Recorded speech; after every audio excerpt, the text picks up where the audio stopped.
Hey everyone, welcome back to the One Shot Show, the show that we put on once a month. That we play whatever we want. Look at our pretty bookshelf in the back. We have played, The Crowned, Shadowrun Edge Zone, Prowlers and Paragons, Misspent Youth, Legends of Five Rings, 10 Candles, Subversion. I can't see what that Mutants and Masterminds. Oh my gosh, we have done so much, and now we are here with Exit Vector and Vector Tridents. So welcome, guys. I am so excited for this. Just so everyone knows, so Vector Tridents is the company, Exit Vector is the game. This is an aerial combat minis game that is system agnostic, but it's incorporatable. I don't know if that's a word, into a bunch of different systems. So we're going to build it into Shadowrun right now for our riggers to get some love. So I'm very excited to work with these guys on their upcoming Kickstarter. OC, Mark, and Matt all are part of Vector Tridents and are huge Shadowrun fans. And so naturally, we're just best friends. But yeah, guys, let's do a quick round of intros for who you are and who Vector Tridents is, and then hear a little bit about the game and the Kickstarter that's coming up. I'll drop the link in the chat. But y'all know me. I'm Rem. I run Rem Alternis Productions, and we help facilitate Kickstarters for creators and do marketing and stuff like that, which is how I am connected to these lovely people. Chris is part of Rem too, so let's start with Chris. Chris, who are you? Oh, it's me. I'm Chris. I'm just, that guy that comes in and plays games, once a month. Awesome. I love this guy. It's a great job. Yeah. And let's head on over. OC, you are the disembodied voice in the room. So who are you? Yes, sorry. I do not have a webcam, so I've got to get one. But my name is OC. My name is actually Orlando, but I go by OC. I am the COO of Vector Tridents, which is a fancy term of saying the guy who tries to keep everybody straight and keep everybody on schedule. Vector Tridents is a group of friends that have been around for 20 plus years. We've been kind of hanging out and talking to each other. And we've decided to turn our love of gaming into a business. And so here we are with Exit Vector. But that's me. Yeah, guys, Chopper might be joining us later. Chopper is one of the Exit Vector guys, and Grendel is another who is a familiar face for conventions. If you go play Shadowrun at conventions, he's always super suited up in Ancients gear. Which is amazing, and I've been super intimidated by him in the past. But now we're best friends, and it was super cool because Chopper ran the tournament mission for me and my friends.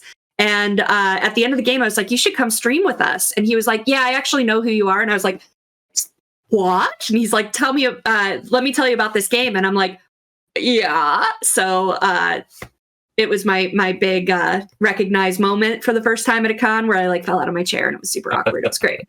Now then Chopper got to introduce me to OC, Matt, and Mark. So Matt, let's go to you next. Who are you, Matt?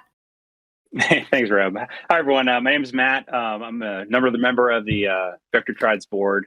And I basically do odd jobs and whatever's needed to be done. Right now, that's been helping refine our rule set and kind of integrate all of the great feedback we've been getting from all the demos and beta tests we've been running around various cons and tabletops. So, yeah, excited to be here. Awesome. And Mark, last but not least, who are you? Oh, thanks, Rem. So I'm Mark. I'm the CFO of Vector Tridents. So basically the keeper of the piggy bank. Shake out a few nickels when we need to pay for stuff every now and then. And like OC said before, I've known these guys for 20 plus years and really excited to be on tonight and show the world what Exit Vector and Vector Tridents is all about. You do sound a little fuzzy. Your mic is a little it's like you are actually in a helicopter right now, and we can hear you from the ground. It's just a really detailed background, so I have to be in a helicopter. Awesome. But we can hear you well enough for the game, so that's good. I love it too, talking to these guys, because you're all military, right? Correct. So that's been really fun, because like I'll be like, hey, I need someone to write this blurb for us. And they're like, copy. And I'm like, oh, look at me go. That's usually how it works too. We usually copy someone else's work. But that's a military secret. Hey, you never recreate the wheel, right? Nope. Excellent. So Exit Vector is coming to Kickstarter in 2023. I dropped the link in the chat so you can follow the project and learn a little bit more about it. We'll be dropping more info in and more art over time and graphics. And the intro video when we can here, which like is like a movie trailer. It's great.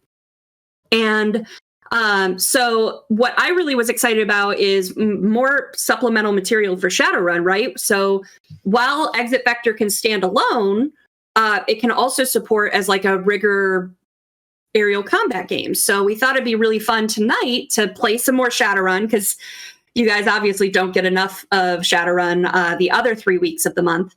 But and then see how Exit Vector can come into a game and allow you at your table to show some rigger combat at its finest. So OC, what do you have planned for us today? All right, so today we're going to be going on a Shadowrun mission, which I will explain once you guys are ready to go.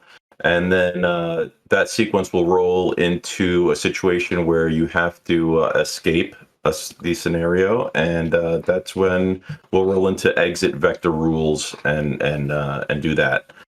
In between that time frame, before we do the Exit Vector piece, I'll spend about 10 minutes explaining the rule set and how it goes. So it'll be very easy once you figure it all out. We basically, Exit Vector has been built from the ground up to integrate with Shadowrun. So a lot of this stuff is rule of 4 and simplifying a lot of those rules that are kind of complex and hard to grasp, and kind of turn them into something that's fun and easy to play. So I think it's going to be a good time. Let me know when you're ready. Whenever you guys are ready to do the run, we can hop into it. Well, let's explain what characters we're going to be doing first. I'm bringing Curie back because this is taking place in Seattle anyway, which is where she is. So she's just going to be hired by a different group to be sassy with. So that's going to be, I'll be playing Curie the Mage. Chris, who are you playing?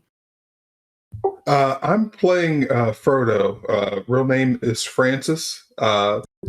He is a gnome rigger.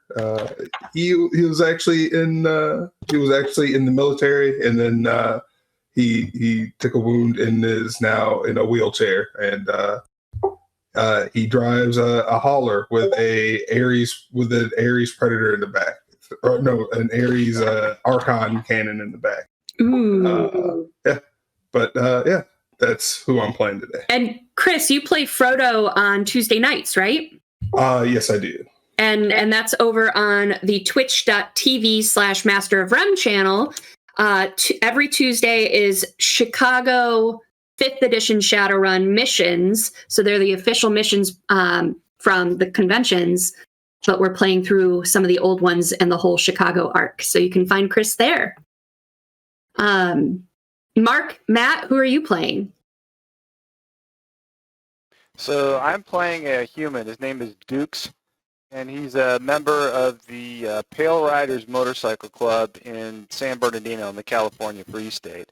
Ooh. And he's come to Seattle as a nomad to represent his club. And right now he's kind of under the wing of the Blood Mountain Boys. And his mission in Seattle is, officially to open a rapport with the Blood Mountain Boys and see if the two clubs can do business together. And then his unofficial mission is he's kind of scouting territory for the Pale Riders to see if they want to expand, into Seattle and get some stuff going. So he's a phys adept, but most of the skills are not about, punching or kicking or running up walls or anything like that. He becomes one with his motorcycle. He jumps on the bike and he feels it. He feels it, and he rides, and he can do all sorts of spectacular things on his motorcycle. Awesome. I'm very excited to have another magic kind of user in a different way. But I'm also ADHD, and I need you to fix that mic, buddy. It sounds so robotic. It sounds like there's static under or behind you and like framing your words. Try talking now. How does it sound now? Still terrible. How about now? Still awful. Better? No. Drop out and mess around for a second. If you drop from the call, it will mess up the cameras though. So we'll play with it. If we have to tolerate, I'll tolerate it. But it's going to bug me every time you talk. If it's intolerable, let me know. I'll try something different. Okay. I'll just be extra mean to you in character because it'll be driving me crazy. All right. A big character, though. That's great. Yeah, right? And Matt, what are you playing? I'm playing Slider, who is a former Lone Star turned smuggler, aerial transport rigger. He flies around in a modified Fed Boeing commuter with some drone racks. And he is a transportation specialist for those who need to go places fast, which may come in handy tonight. I don't know. So 2 riggers are being brought onto a team. Very suspicious of that. I don't like that. Good time to give riggers lots of love for tonight. Yeah. Be like, so much for a well-rounded team, I guess. I'm so excited. Guys, it's going to be great. Okay. OC, with that, I'm going to hand it over to you to take us into the game. All right. So we'll go right into the Shadowrun then. All right. Ordinarily, you would turn down any invitation which involved hanging out in the parking lot of an almost defunct shopping mall in Tacoma. But it came from one of your most trusted contacts, so here you are. At least the rain has stopped for the moment, though the pavement is still damp in places and clouds hang heavy in the night sky. The address provided turns out to be a food truck called Curry in a Hurry, which promises Indian fusion cuisine. And after sampling the fiery goodness of its Mumbai poutine curry, you're willing to believe its 5-star rating. You guys all get these calls, like I said, and you're just waiting there with a handful of food that you ordered from the food truck, waiting for Mr. Johnson to arrive. I don't think any of you guys have ever met each other, but you quickly eye each other and can tell that you're not the ordinary folk who frequents this place. You're too aware of the surroundings, and you're not absorbed into your small life that most people just can't get away from. And you kind of start to gather towards each other and realize that you're here for the same thing. You're here to meet with Mr. Johnson. So why don't you kind of introduce each other and describe what your characters look like, and then we'll continue. Okay, I'll start. So Slider is a very slight of build human male. He is wearing a flight suit, like a one-piece flight suit, and a leather jacket. No scarf though. And so he's like cuddling his noodles as he's kind of eating them as he looks around. Kind of eyeballs like everyone else who's like in various black trench coats or various stages of concealed weapons and hidden armor. And so are we all here for the same thing? The curry, you mean? Frodo is a black gnome. He is chilling in a transit steed. So he has a wheelchair that also has like spider-like legs that come off of it to get up over curbs and what have you.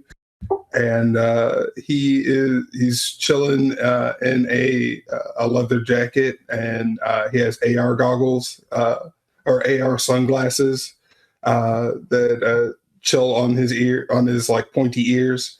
And he is currently scarfing down on some curry because it's very rare that he has something other than street meat out of the food.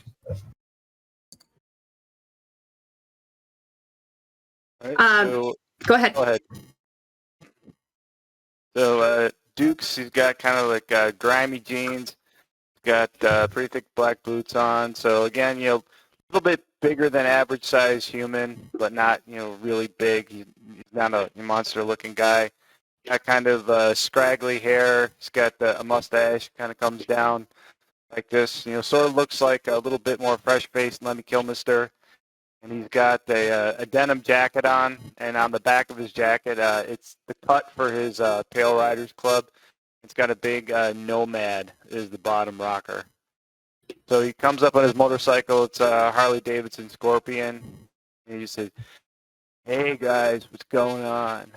Heard the curry is pretty good at this food truck. And there's some other stuff going on too." And Curie glares, as Curie does. Curie is, she's human. She has a ponytail with dark hair, and she wears an armored lab coat. So she stands out pretty clearly that, like, that is not a flimsy lab coat. It's got, like, padding and armor and a very clear biomonitor and like a pull-out handle and stuff like that. Nice. But she glares around and says, "You may call me Curie." And when asked what she does to help the team potentially as the conversation goes on, she glares at whoever asks, and her drink freezes over and gets solid. So that is her communication method. Interesting. So you guys are sizing each other up. Not sure whether you should trust each other. But as you're wondering, should I trust these guys? I don't even know who I'm doing this run with. Each of you on your AR displays gets a download from your contact that initially contacted you and sends a AR image of each of the team members that you'll be working with and their names. As you all look at each other and go, all right, this is the team that I'm actually working with. So you kind of get put at ease a little bit, not trying to figure out whether you're going to stab each other in the back or not. Maybe you will, maybe you won't, who knows. But in the distance, the church bells of the Cathedral of St. Jude have just finished ringing out 6 p.m. when an older model Mitsubishi Night Sky pulls up. Two well-dressed Korean gentlemen step out from the back of the limo.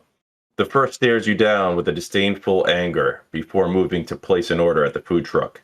The second pauses to button the suit jacket he wears before strolling over. "Good evening. I'm Mr. Johnson. I appreciate your promptness in this meeting. My associates and I are looking to employ your team for an evening's work. Tonight, at 9 p.m., there will be a business meeting which take place over dinner at the Eye of the Needle. The occasion is meant to be clandestine, which is why the principals will be there without significant protection.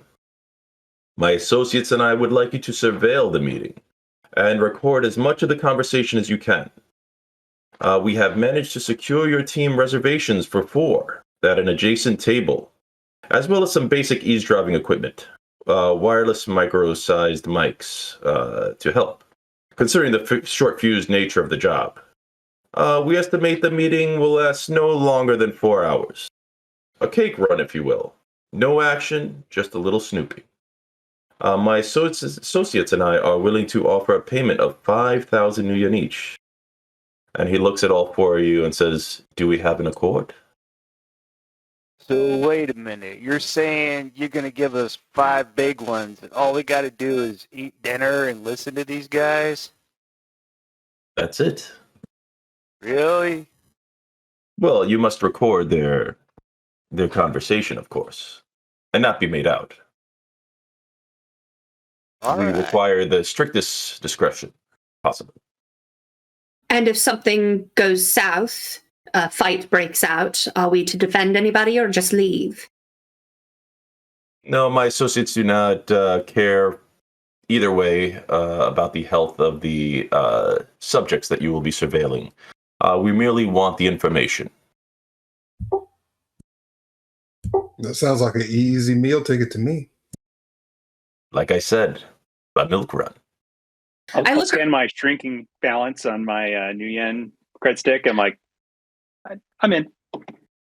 I look around at the others, kind of like making eye contact, like wondering who our negotiator face is. And not finding myself hopeful in any of them, knowing that I have antipathy is a negative quality, but still I'm gonna look at the guy and go, dinner's included.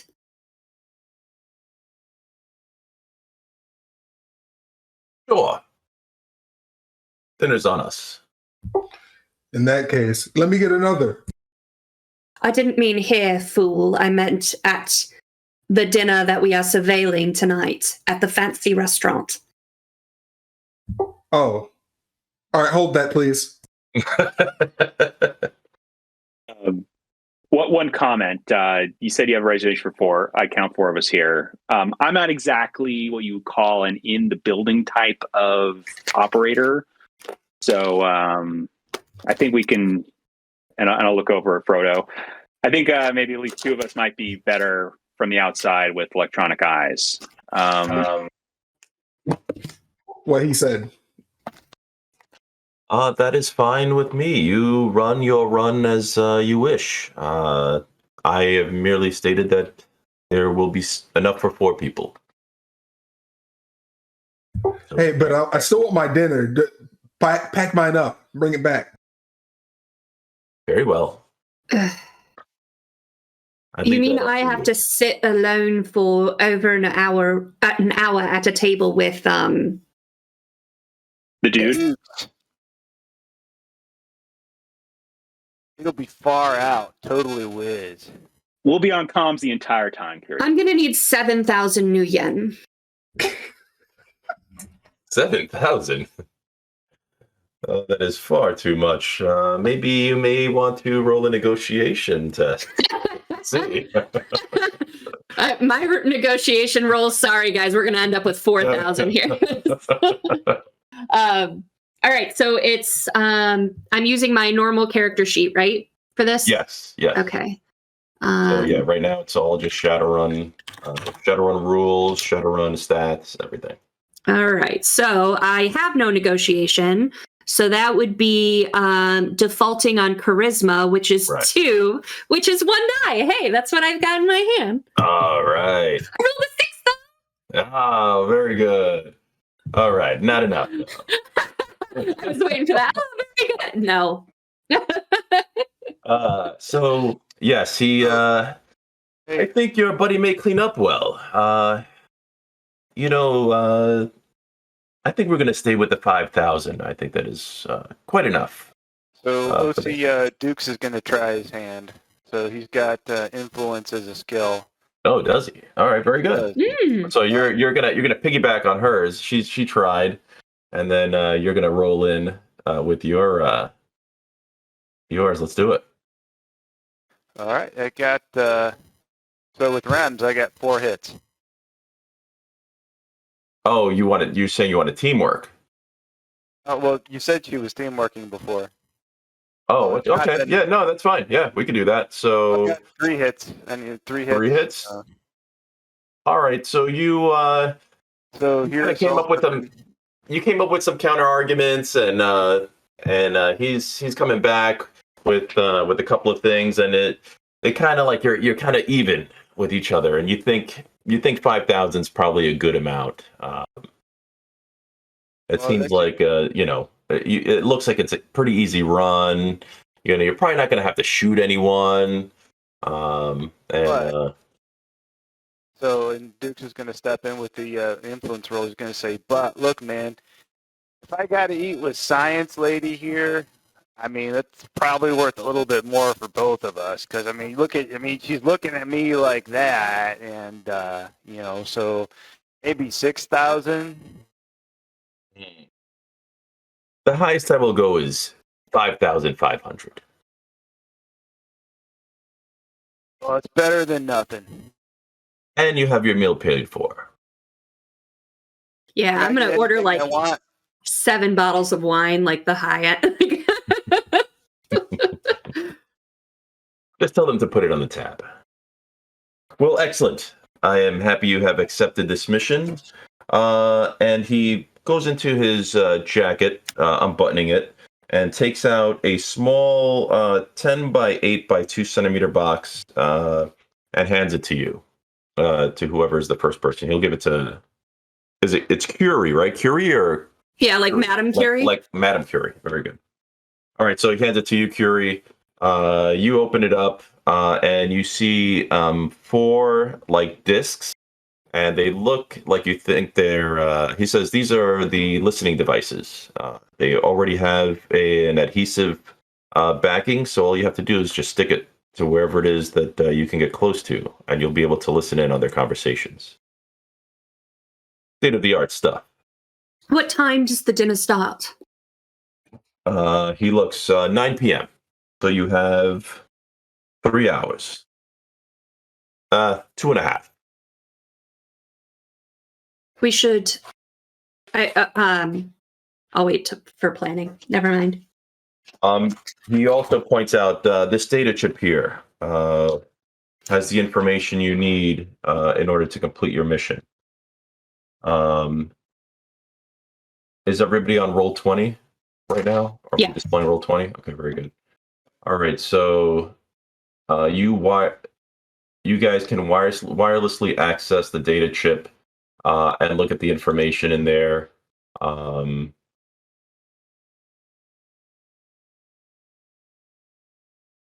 Ooh, is it one of those spinning restaurants? Yes, it's the Space Needle.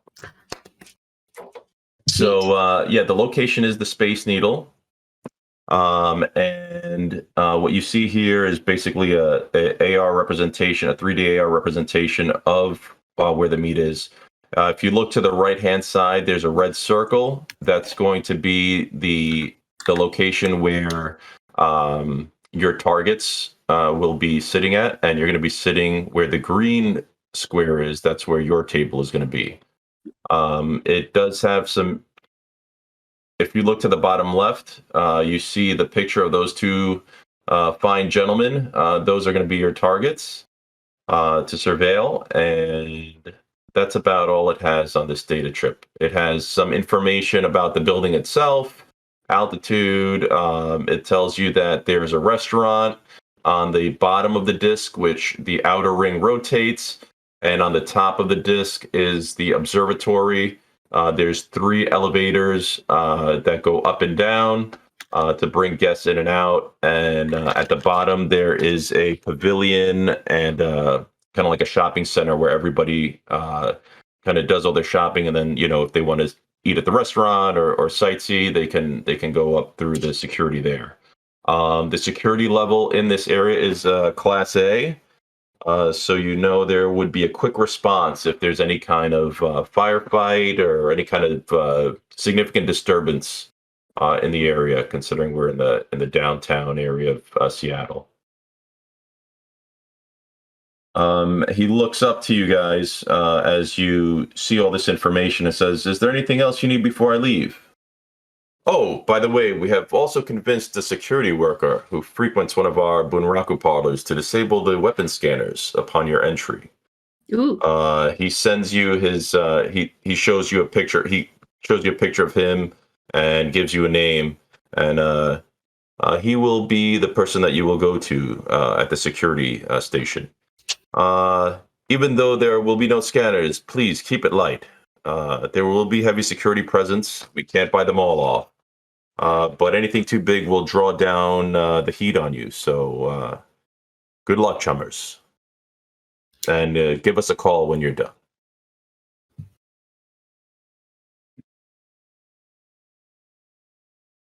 He stares for a second, looking at you guys to see if anybody wants to ask him any questions. And if that's not the case, then he and his associate get back into the vehicle they were in and drive away. I already was ignoring him, basically, and turned to the group and said, does anyone have a vehicle where we could talk privately? Yeah, I do. Good. At least you're useful for something. Okay, and then so Slider will kind of walk around. It's like he'll walk away from the food truck and walk around the corner. And the vacant lot behind the food truck, you see a tilt rotor like boat fed Boeing commuter, like parked. So with the ramp down, or the ramp starts coming down. Ooh. Yeah, come on in. Anyone need a ride? Oh, nice. All right. Frodo immediately wheels up to the. It's like, oh, this is gonna be fun. Oh yeah, we got a spot for you up there. Just take the co-pilot seat, and there's a rigger cocoon there waiting for you. There's Tridio feeds for everything else, so we can talk together. So we got 2.5 hours. How about I hop in, and I'll get us going where. Oh, Frodo, did you bring a vehicle here that you need to sense anywhere remotely, or do you need to like grab any drones or anything like that? Yeah, I'll have 3 Noiskitos, a couple Kanbushis, and then 2 fly spies like flying out of Andy into your chopper, and then I'll just have Andy follow us in case we need a cannon. Then I'll say, hey, man, give me the digits, because I got my motorcycle here, too. Yeah, I'll tell you what, I got a safe house in Tacoma, if that works. We can kind of stage out of there, if that's good with everyone.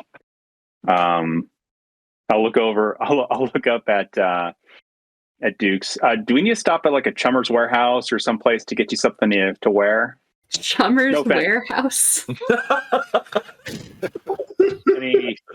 You'll love the no way offense. No offense, man, but I got a clean pair of jeans back at the bar. Oh. Yeah. Yeah, let's figure that one out. Let's figure it on the run. So yeah, so I'll put you guys in before you left, Fury. Like you look upset. Can we just get to work? All right, sure. Work it is. Okay, so I'll hop in, like pop in my rigger's cocoon. One will open if Frodo wants to jump into, and we'll take off. So OC, I'll fly us to kind of my hangar, which is like a low lifestyle, like abandoned warehouse, that kind of used for basic maintenance and stuff like that. And we'll just kind of land there and get out, and then we can. So it's safe to plan here. It's been checked out. I paid off the local gang, so that should be safe, right? Yeah. So before I get out of it's a van. No, it's a helicopter. Oh, what, a helicopter? Oh yeah, we're flying. Yeah. So it's quick. Well, it's like a. You're loaded. It's a big tilt rotor. It's a big tilt rotor airplane. We leave this little like Indian restaurant and come out and there's a freaking helicopter in the parking lot. I mean, it was a vacant lot around the back. I love it. So, parking's really hard to find for this thing. Trust me. Yeah. Well, now that I know what's going on here, very excited about a helicopter, but I'm not going to show it, obviously. So I'm going to do a round of astral, though. So I kind of lean my head against the window and scope the place out for a quick second before I pop back into my body. It's my way of just saying, I don't trust you. Right back at you. Yeah. Do you have anything astral that she made? Any kind of magical goodies in No, there? other than the utter blackness of my cyberware, which sucks up most of my humanity. All right, very good. Yeah, so you guys take off. Like you're surprised, curious about the helicopter. You're like, holy crap, what is that thing? You all get in. It turns up and deafening noise from the engines. You're probably about a 10-minute flight. You throw in your flight plan to ATC, and you take off as like you see like everything just like blows over that's within 20 feet of the aircraft as you guys get light on the wheels and take off. You on final approach to land at your little hangar at a small airfield that's not far from downtown, and you come down. Curie, you go ahead and you're like, I'm going to check this astrally. You fly around the area where the hangars are at, and other than like a couple of devil rats that you see like lurking around in the corners, you don't see any kind of any magical beings or spirits or anything like that you may think are going to be like hazardous or anything. No auras waiting inside the hideout, like I'm going to shoot someone who walks in this door. No, completely empty, and looks pretty safe as far as you think. All right.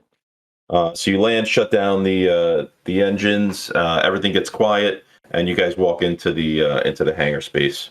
And as we walk into the hangar space, that sounds like a great place to scene change and take a break.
Cool video, guys. Thanks. That's all Chopper's doing. He's the creative mind of the group. I love it. It's really neat. So if you haven't yet, make sure you go follow the Kickstarter, because I want to be in on something that produces a cool trailer like that. So yeah, I'm gonna hand it back to you, OC, to take us back in. Okay, very good. So you guys, like I said, you landed at the hangar safe house of Slider, and you all exit the vehicle and walk into the spacious hangar. As you walk in, Slider, you knock some, or you turn on some AR light switches, and all the lights come on. And you see some like tools around, some spare parts to vehicles, some maintenance equipment, and a couple of bunks where Slider sleeps. And I'll let you take it away and continue on with the description and what you guys want to do as far as planning wise and legwork. Yeah, like in the back corner, there's like a set of like old leather couches. Have some like duct tape stretch over some rips and tears, and there's a Tridio there. So if we want to do some planning, everyone have a seat over there, get some coffee, some soy calf going, and we can start planning. We got to go pretty quick though. So, let's get some planning. Curie's like looking you up and down, trying to figure out if you have this much wear, a helicopter, this much planning equipment and stuff like that, and it's because you're a good rigger or because mommy and daddy have money. So she's trying to get a gauge on that. We will find out over time. I guess so. So we'll see how tonight goes, and you can judge. That said, so Seattle Space Needle, pretty tall.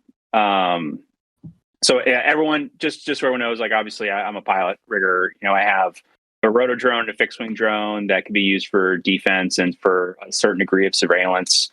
Although that's not really where I'm geared. I'm more of the transportation type. Hopefully, we'll be able to get you in and out via the ground, but I think I'm around for emergencies and to provide like emergency fire support if anything goes horribly wrong up that high.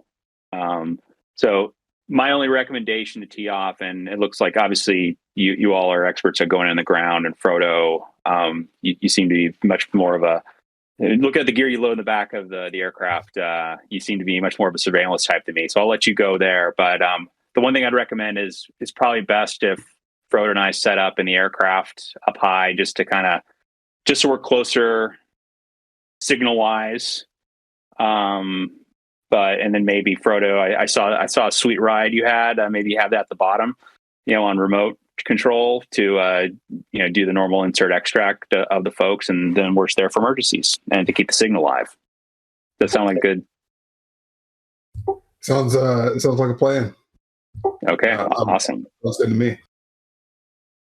I think we should get there early as well, because we can set some of the bugs that the Johnson gave us on the table, in the bathroom, anywhere that we think they might go and discuss things. All right, that's a great idea. Dukes has just come in on his motorcycle. He kind of rides around the hangar and then pulls up to where everyone is, and he's like, "Wow, man, this place. Yeah. Yeah, Yeah. indeed. Okay. Welcome. Did you stop for clothes? Oh, yeah. I guess I should do that. Guess I can't wear my cut in the restaurant, huh? Okay, bye. And then she turns back to the group. Yeah. So Right. in the data chip, the restaurant does have a dress code, and it's a suit and tie. So it's kind of like business casual, but they prefer at least a sport coat and not just shirt and tie. I should have sport coat as well. So I'm gonna call one of my contacts. Mhm. It's gonna be Jeannie, the bartender. Okay. So I'm gonna ring her up, and she is a loyalty 2. So I'm gonna call her up and say, "Hey, Jeannie, girl, it's Dukes." All right, so it rings, the comm links connect, and you hear like a bunch of noise in the background. And it sounds like some glass, like a bottle's being broken on something, and you hear like this shrill voice go, "What are you doing breaking my bottles? Hey, Jimmy, get this guy out of here!" And she goes, "Oh, hello? Hey, Jeannie, it's Dukes. Oh, how you doing, Dukes? How's my baby doing?" Oh, I'm doing awesome, girl. How are you doing? "Oh my God, I'm doing great, but these fraggers over here, they're just breaking my bottles and fighting each other. I don't like it. This is ridiculous." Next time I come in, I'll have to straighten them out for you. "Oh, would you please?" It's that guy, the guy Bobby. He's always been a problem here. I don't know what his deal is, but you gotta show him a thing or two. But I mean, what do you want, honey? I get it's kind of busy right now. So I need some advice, Jeannie. I got to go buy some nice clothes for a nice dinner, for some work, and they're telling me my clean jeans aren't good. I got to. Well, where you going, sweetie? The Eye of the Needle. I think they were calling. Oh, crap! You're going there? Oh, I would like to. Can I come? Maybe I get off in like an hour. Tell you what, though, when I'm not on working, you and me, we're there in a heartbeat. Oh, absolutely. Oh, my goodness. Oh, God. That's amazing. All right. Listen, you're gonna need some clothes. I mean, like, it's a nice place. You can't go in jeans. I mean, what are you, an animal? I don't know. You are an animal. I know. Yeah, you're an animal. All right. Listen. Just go to Chumma's Warehouse. They can get you a suit, all done up real nice. It's fantastic. I mean, just go on there. It's just like take a picture of yourself. It does the whole thing. It's 1, 2, 3.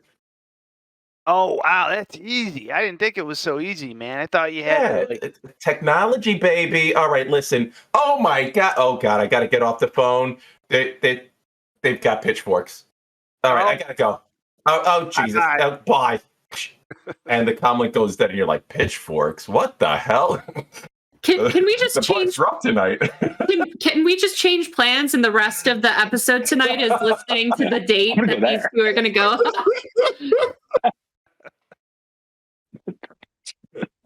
So yeah, she turns you on to Chummer's Warehouse, and she actually sent you the little LTG link for it. As you go on there, and a like virtual assistant comes on and says, "Good evening, sir. How may I help you? Welcome to Chummer's Warehouse, and we get you anything you need to wear very, very quickly." Hey, Chummer. So I need like a suit and like a jacket because I gotta look good. Because I mean, and I kind of hold up my Renraku Sensei and I'm showing the virtual assistant. You see, like right now, it's Sir, not please, good. sir, can you just hold it still for 1 second? Okay. Sorry, man. Turn sideways, sir. Very good. Yes. Well, I can't help you with their hair, but we can have it suit to you in 30 minutes. Drone delivery for 250 new yen. Oh, that's completely whiz, man. I'm all over that. Very good, sir. Just place your certified cred stick information in the system, and we will have the delivery for you. Where's it going to? Oh, this cool warehouse, man. Hey, Slider, where are we at again? Oh God. So much for the safe house. I'll put from the address. All right. I'm assuming you give me an address that's like a block up the road, right? Yeah, I'll give you like the corner, like a couple blocks away. And all right. The poor delivery driver is going to be driving up to this like sketchy warehouse and like, am I about to get jumped and mugged? Like, yes, they're used to it. Yes. Yes. All right. So the virtual assistant comes on and says, "Very well, sir. Delivery will be in 30 minutes." As you see the creds come out of the new yen comes out of your cred stick, and you see like a timer on your comm link goes on, and it actually is a countdown timer. And that's it. And so you're waiting for your suit to come in via drone. All right, so I'm gonna jump on my motorcycle and go ride out to the rendezvous point. All right. Yeah, about just like 30 seconds to go, you hear like this whizzing, and you like look up, and it's a MCT roto drone that looks like it's been modified with like a container underneath instead of a light machine gun. Then all the blinking lights, navigation lights come down, and you feel like the rotor wash, still a little bit, but it's enough. And it stops, and it comes down about 10 feet away from you. It drops what looks like to be a big box that probably has a suit in there, and then whizzes away as it confirms your comlink information, and then goes away. You look, there's a box, you open it up, and you lift it up, and it has looks like a suit already set up. Everything you need, including the shoes, in a garment bag that was folded into this box neatly. Oh, whiz! I'm gonna go. I'm gonna bungee cord it on the back of the motorcycle and ride back over to the hangar. All right, cool. All right, everybody else, what are you guys doing? Frodo, do you want to give any of your nat drones or your bug drones to the team going in? Absolutely. Yeah. Here, he's gonna have a Kamushi like crawl up Kiri's leg, and like, here, you put this wherever you want, and then have like a Noisquito like fly past like Buzz. You said your name is Buzz, right?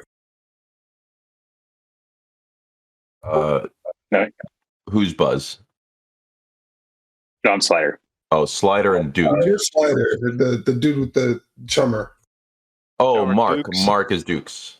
Dukes. Oh, yeah, Dukes. Whoa, man, easy. My bad. Yeah.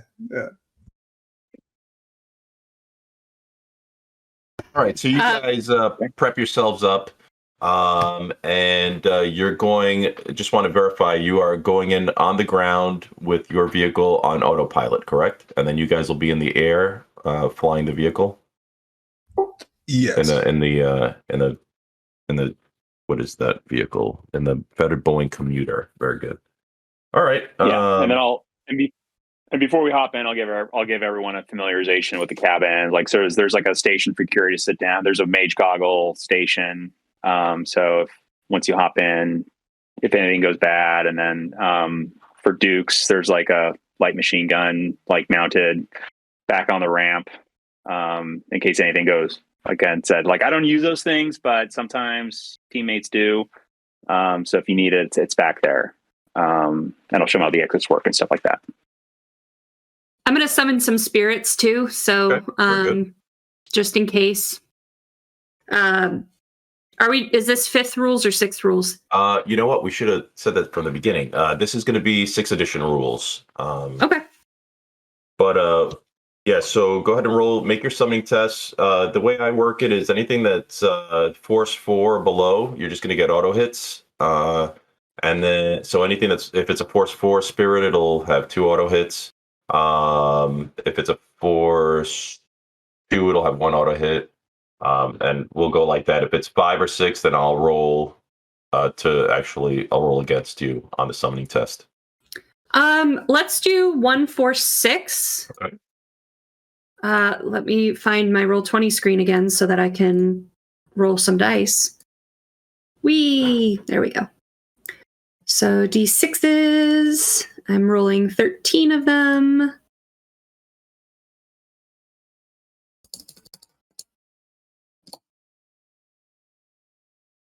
One, two hits.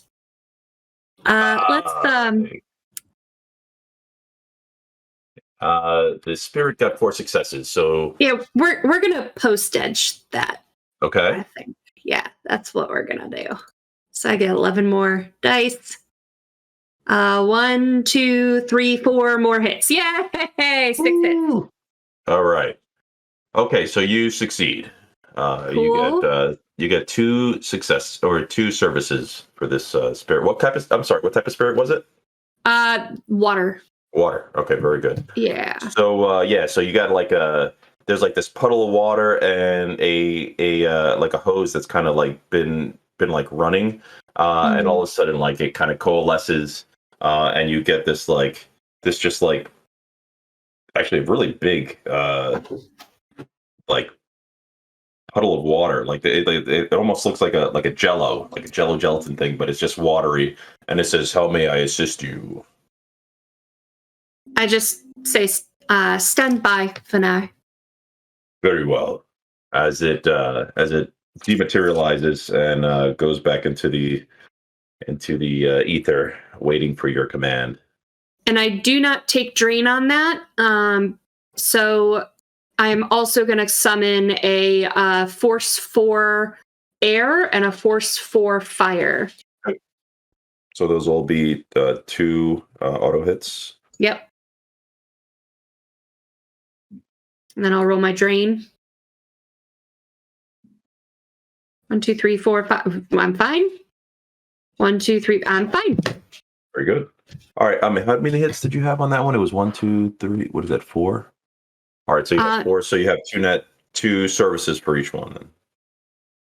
Then. Yeah. This was just a drain roll. Do you want my?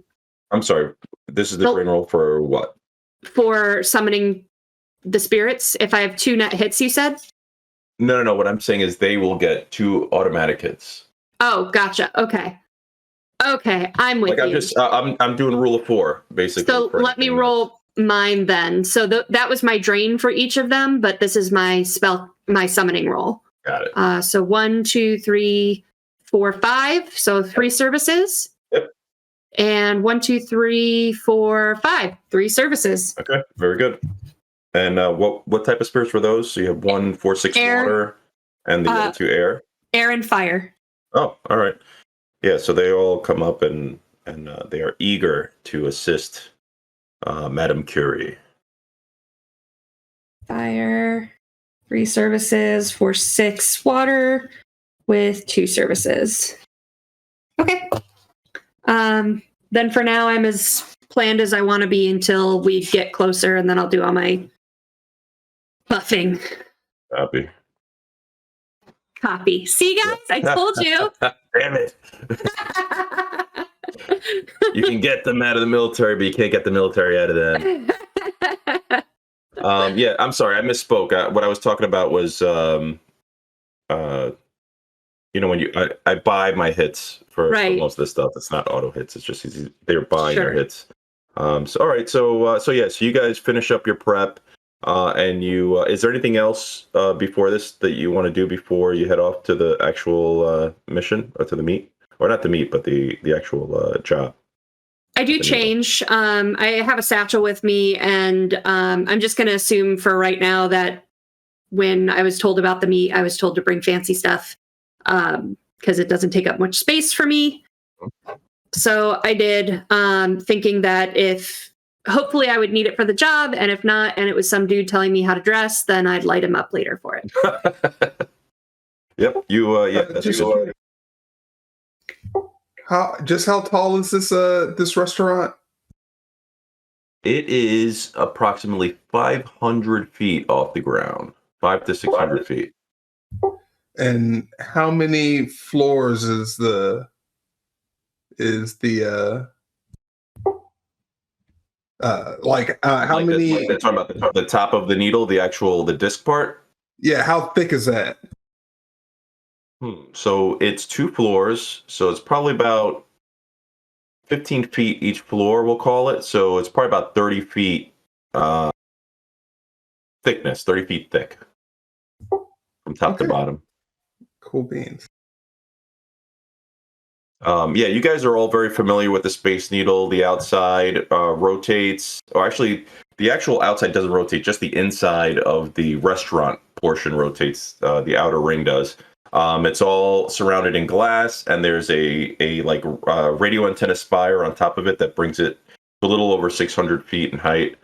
And there are 3 elevators, or there's elevator access that will bring you from the ground floor level all the way to the top.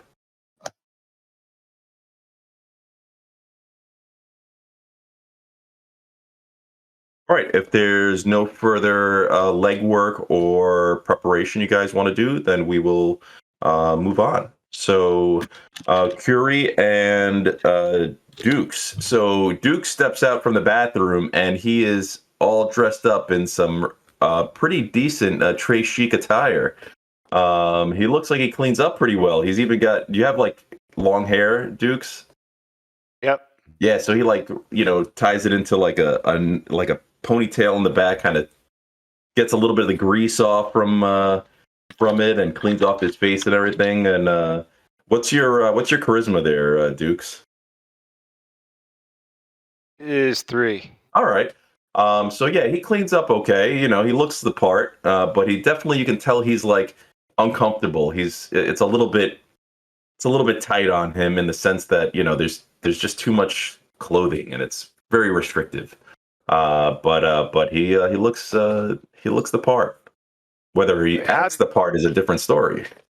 How do chummers do this all the time, man? I don't like this. So it's like chains, man. So that took total probably about so it's you're gonna get there about 8:30. You'll get there to the bottom of the Space Needle, driving the vehicle, which goes uneventful. You'll be basically on the autopilot there, using the grid guide. And then for Slider and Frodo, you guys are going to be in the aircraft. You have set up a flight plan that kind of keeps you in the area.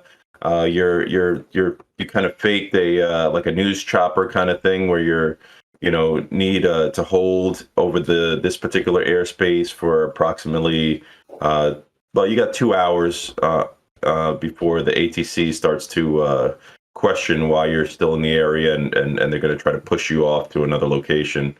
But they want to keep you approximately 1,000 feet altitude, so 500 feet or so above the top of the needle.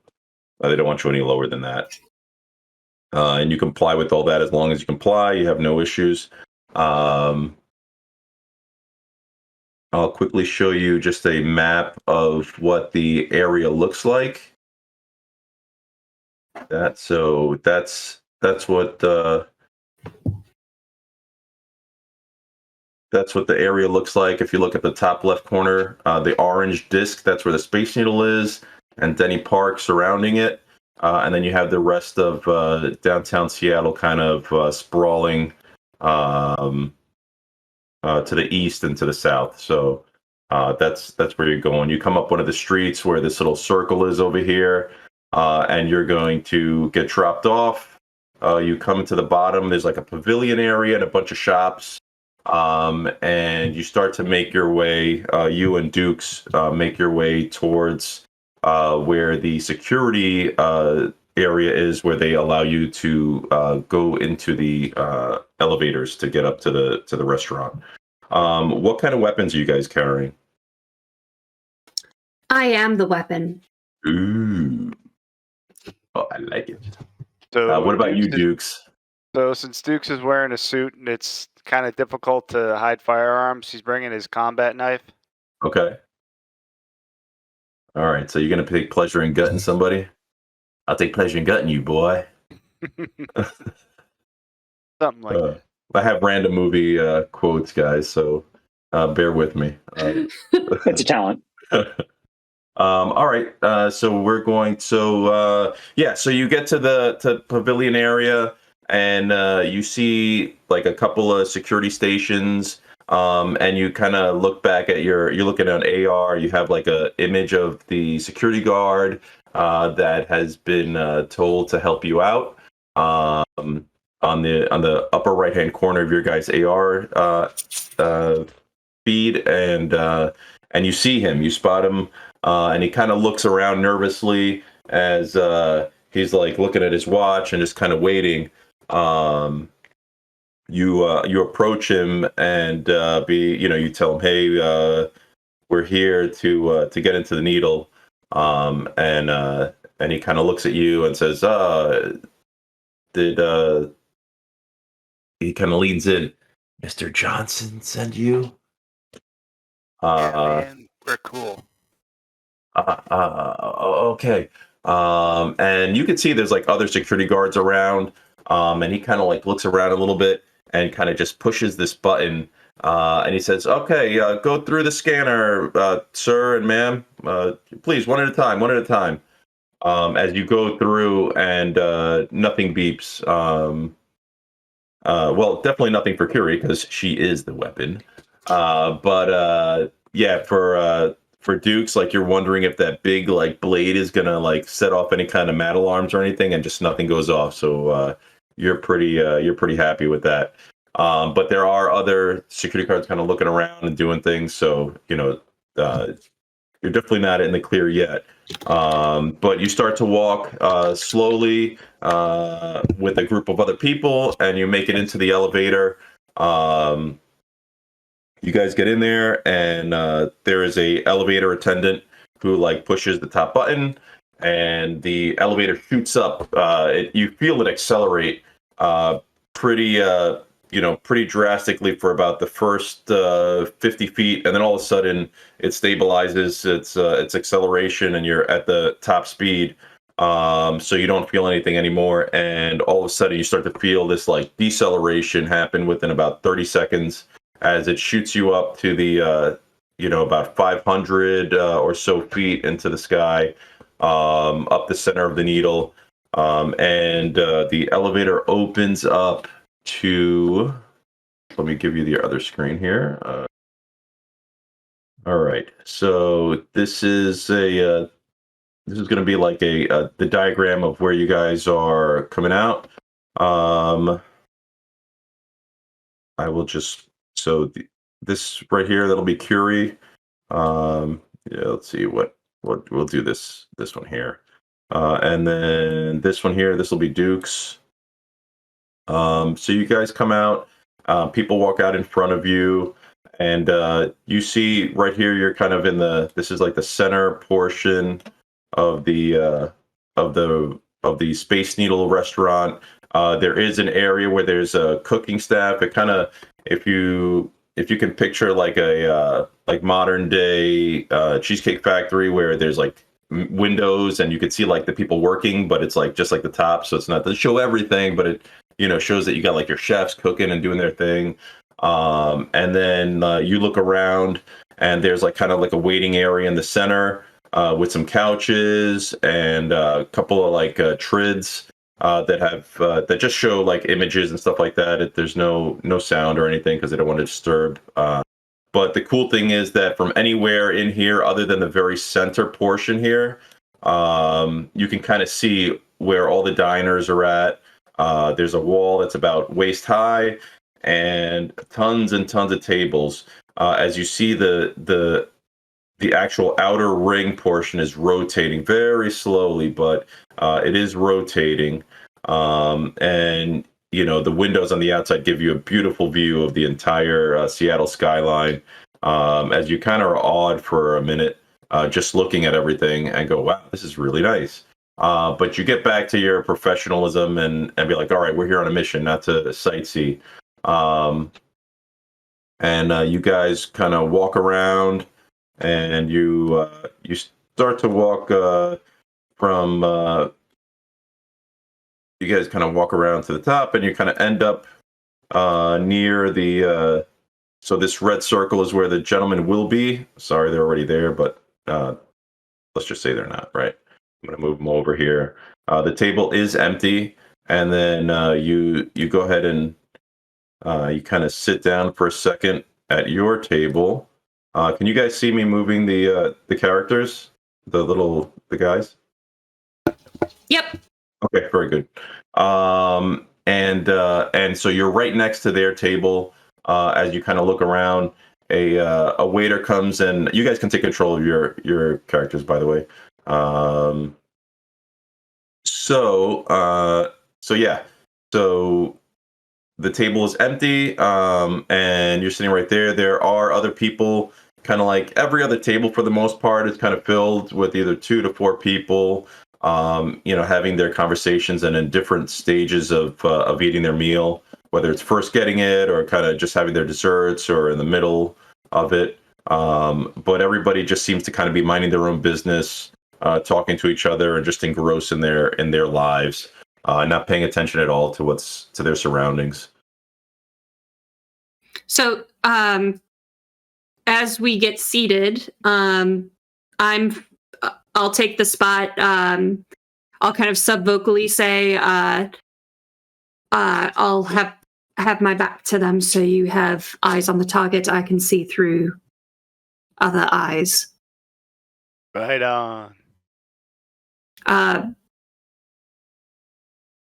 And then pretty much as soon as we sit down, I'm going to, since their table is right behind me,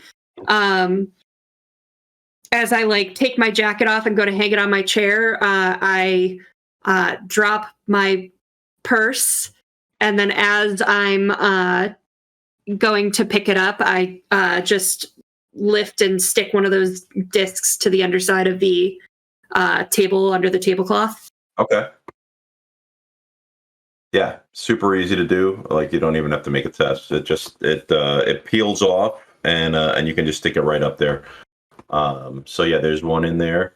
Once you stick it on, do you have like do you have the ability to see AR and your comlink and everything, or are you just all each? I have AR glasses that I can. I don't usually wear them, but I can slide them down, see what's going on, and then move them back if I. All right, sounds good. So you got an image link and everything. So yeah, so easy to once you connect it, it actually pops up on your comlink. Do you want to connect to this device? And you guys click yes, and the mic automatically kind of turns on, and is just waiting there for someone to start speaking. So it says it's active and ready to go. Didn't you say you had to use the bathroom? Oh, yeah, that's right. So I'm going to get up and kind of start looking around for where the bathroom is. Okay, yeah. So the bathrooms are kind of over in this area where I'm pinging, kind of towards the back, towards the center again, on the lower portion. There's like that's like the men's room, and then the women's room is, I don't know, it's like on the other side over here somewhere. So So I'm gonna try to take like a roundabout way okay, to walk around. Yep. As I'm walking by the table, I'm gonna try to discreetly slap one on the back of one of the chairs as I'm going by, and I'll kind of pretend like I'm tripping a little bit and use the chair to kind of catch myself. But as I catch myself on the chair, I'm gonna slap one of the devices on the back of it, like okay. get it under the seat. Yep. Yeah, you do that. And once you do that, it immediately comes online. And again, confirms that you want to connect your device to it. And you say yes. And it does so. So you make your way to the bathroom. Is there anything you want to look for specifically? Do you want to make a perception test, or are you looking for something in particular? So I'm gonna make a perception test and just try to see what I can figure out. Like just look at the general layout and kind of make an assessment. Okay, escape route, ingress, egress routes coming up and down on the ground, Mhm. and maybe look for places to take cover in case anything does go wrong. All right, so just go ahead and roll your perception plus your intuition, please. 2 hits. Okay. Yeah.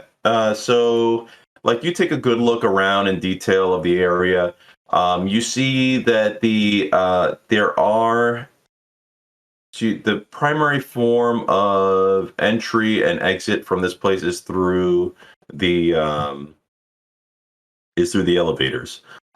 In the center of the needle is a staircase that goes up to the observatory level and then goes down, and you're not sure where it goes down to though, but there's stairs that go up and go down. You think there may be some sort of emergency way other than elevators for people to get out in case there's like a fire or some sort of crazy like power outage or something, but you're not really sure how they do that.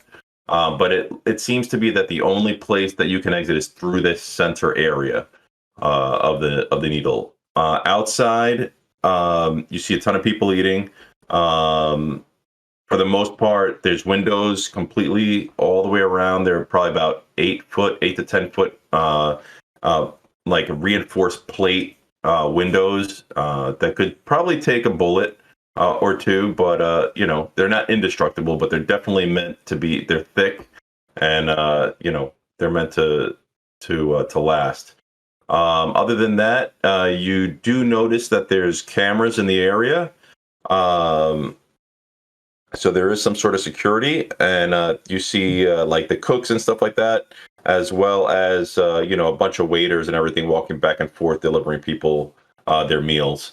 But you don't see any overt like security personnel that are just like standing there, waiting for something to happen.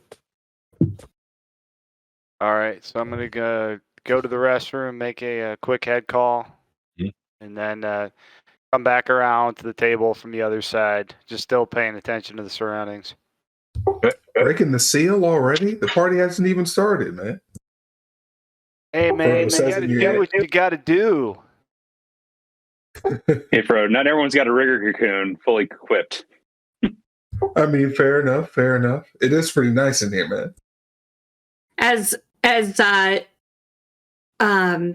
sorry, what was your was it Scooter? Dukes. I don't know where Scooter came from, but Dukes, as he returns to the table, I'll kind of make a face like I'm asking him something, but I'm gonna say not into the sub folks or anything. Are you guys picking this up outside? Or I guess, are you guys picking this up outside? If we are, I will answer yes. Oh, see, I'm asking if the mic that I planted on the table is picking them up. Oh yeah. They can pick it up. They get Cool. that feed. All right, so you guys kind of settle in. you get your drinks, and you start to place your order for food as you see two gentlemen which match the description of the picture that was sent to you on that data trip.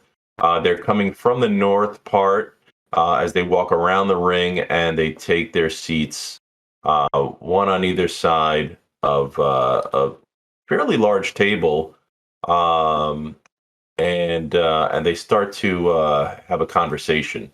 Does anybody speak Japanese? No. Nobody. Nope. Okay.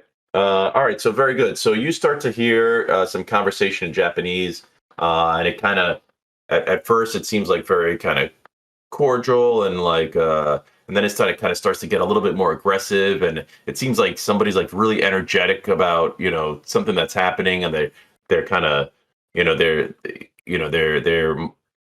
their mannerisms are getting a little worked up, and then they kind of calm down. The waiter comes and gets them their drinks. They get some sake, some soy sake. Actually, no, they get some real sake.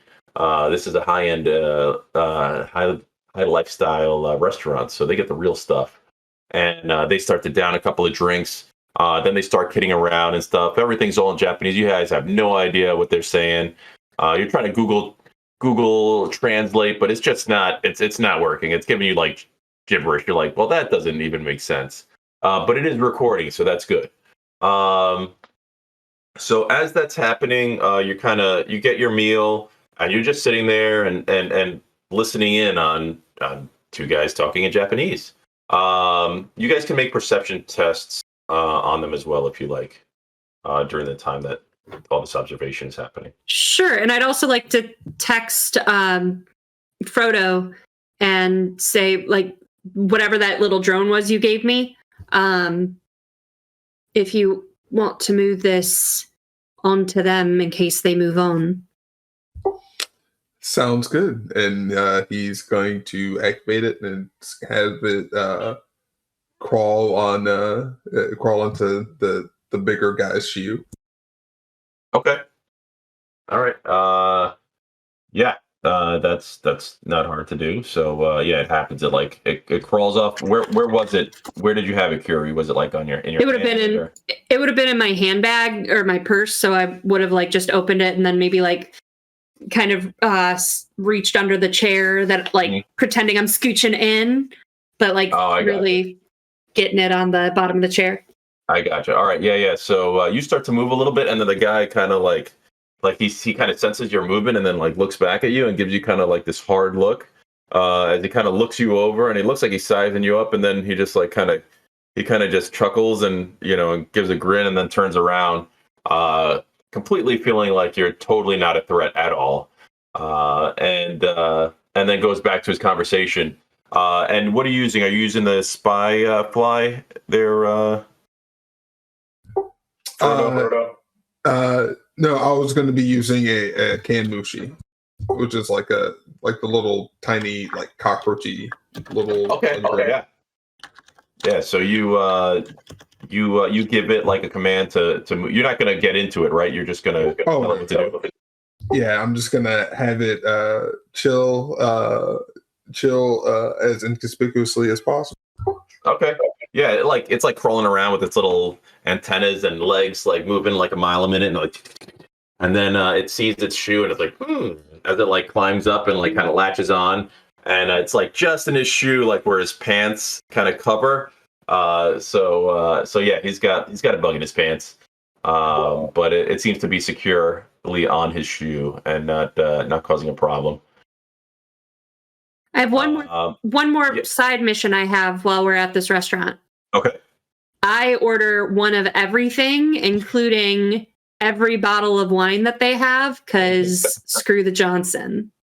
Okay, the guy looked. You're like, place your order. The guy looks at you and he's like, "You actually want the bottle, or do you want like a glass of each?" The bottle. Oh my. Leave unopened, please. Very well, madam. As he goes by, and this guy's like, yeah, he's like, I just got some. I'm going to get a big tip off of this one. as he seems like excited because it looks like there's some high spenders at this table. As far as perception tests, Mark, you see, they're two human, Asian, most likely Japanese gentlemen. Looks like there's some tattoos that are coming just off of their suits. They're very well tailored suits. Look to be very expensive. And you see some tattoos on the necks, as well as some tattoos that are coming off the wrists onto the hands.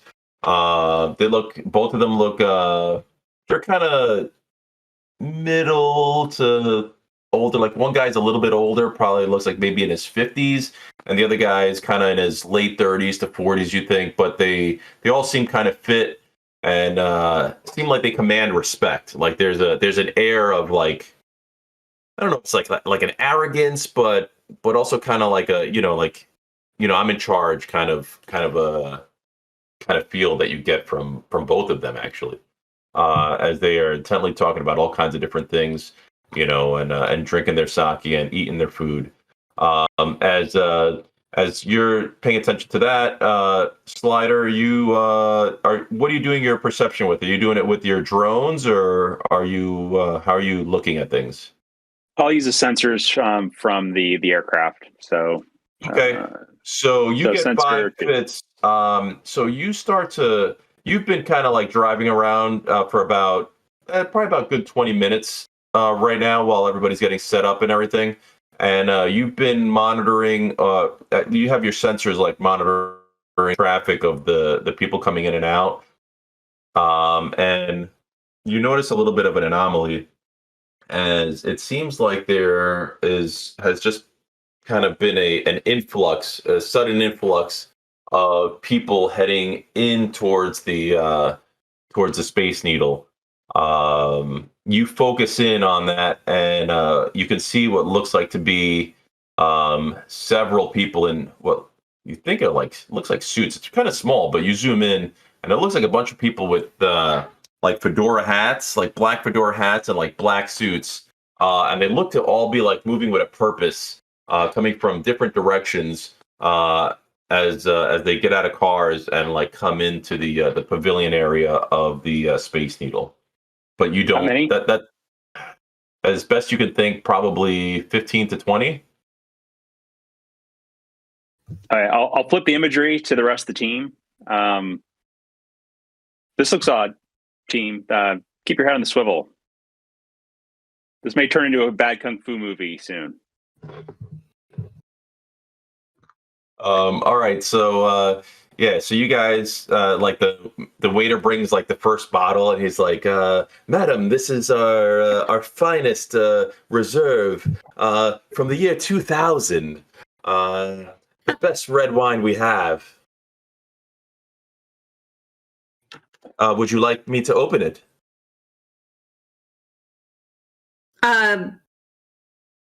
Only half listening because I'm alert now. Yes, Go ahead. Yes. 2000 is a fine vintage year, one of the best. As he like uncorks it, and he pours a little bit in the wine glass and waits for you, holding it, just intently looking, waiting to see what you do. I still like am kind of distracted and looking like out the window and like kind of looking through the eyes of my spirits and stuff like that until I finally like notice him and I'm like, leave now. Yes, yes, ma'am. And he puts the wine bottle on the table and then moves away to get your food, kind of like a little dejected a little bit. There's a whole ritual to this, and I think he wanted you to sniff the glass. So he goes away and is like, well, yeah, whatever. Everybody make a perception check. People inside. I'm sorry. Who is it? Curie and Dukes. Please make perception checks. If you got visual, you get the bonus for the visual. Oh, 5 hits. Oh, nice. I roll 5. 2 hits. 2 hits. All right. So you are. So how are you looking visual? Are you looking astrally, or are you just regular vision, Curie? After being told be on alert, I'm kind of flipping back and forth. Okay. But like, I'll close my eyes occasionally, like pretend I'm like enjoying the wine, nervously, while my spirits kind of see for me. Okay. All right. But not that they know what to look for. All right, so like, yeah, you look around, you're kind of nervous, and you're just like, all right, what's going on? There's just a lot happening here. You don't really notice too much. You did hear like the elevator ding, and Dukes, you're kind of like, you're definitely more intent and more focused on what you're seeing. All right, there could be a threat, there could be something, maybe something's about to go down. I don't know. And you look at the elevators, and they are actually there. It's open and it's like really dark. Like the light inside the elevator is not on. And as that happens, all of a sudden, you see like these two canisters come bouncing out of the elevator, bouncing around into the center ring. As all of a sudden, these small explosions go off, and like gas starts to fill the area. Everybody roll initiative. And with that, it seems like a great time for our second break. Hi guys, welcome back. We were just about to roll initiative. I'm about to do mine. Of course, I don't have my spells up, so I'm going to be slow as heck. Are we just rolling perception or initiative? We're rolling initiative. All right. Yeah, mine is 11. Okay, so Curie's at 11. And Duke's is 15. 15. Okay, Slider, where you at? Counting is difficult. Sorry. 27. 7. Okay, and Frodo? I got 5. 5. Got it. Your initiative is 5? Are you hot? Aren't you a rigger? Oh, yeah, yes. I am. Are you Hot Sim VR with me? Yes, I am. Excellent. How many more dice do I get? Start with 3. Hot Sim, you're gonna get.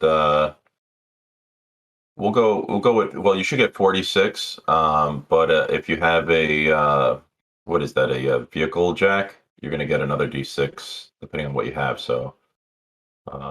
Yes. Let's just go roll 5d6 plus your reaction. 5d6 plus my reaction. Reaction plus intuition, right? Yeah. No. It's just go initiative times 2 since you're in VR. Oh, there you go. Okay. Initiative times 2. So I'm sorry. Intuition times 2. My fault. Oh, okay. Because you're rigging in VR. I forgot you were. Yeah, you're VR. So.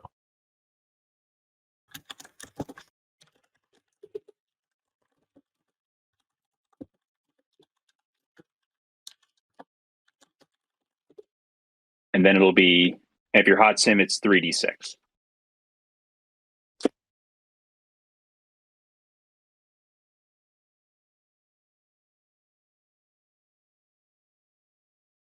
Wah. So got 3. Okay, so 3 plus your intuition times 2. What's your intuition? My intuition's 8. So 8. So 16 plus 4 is equal to.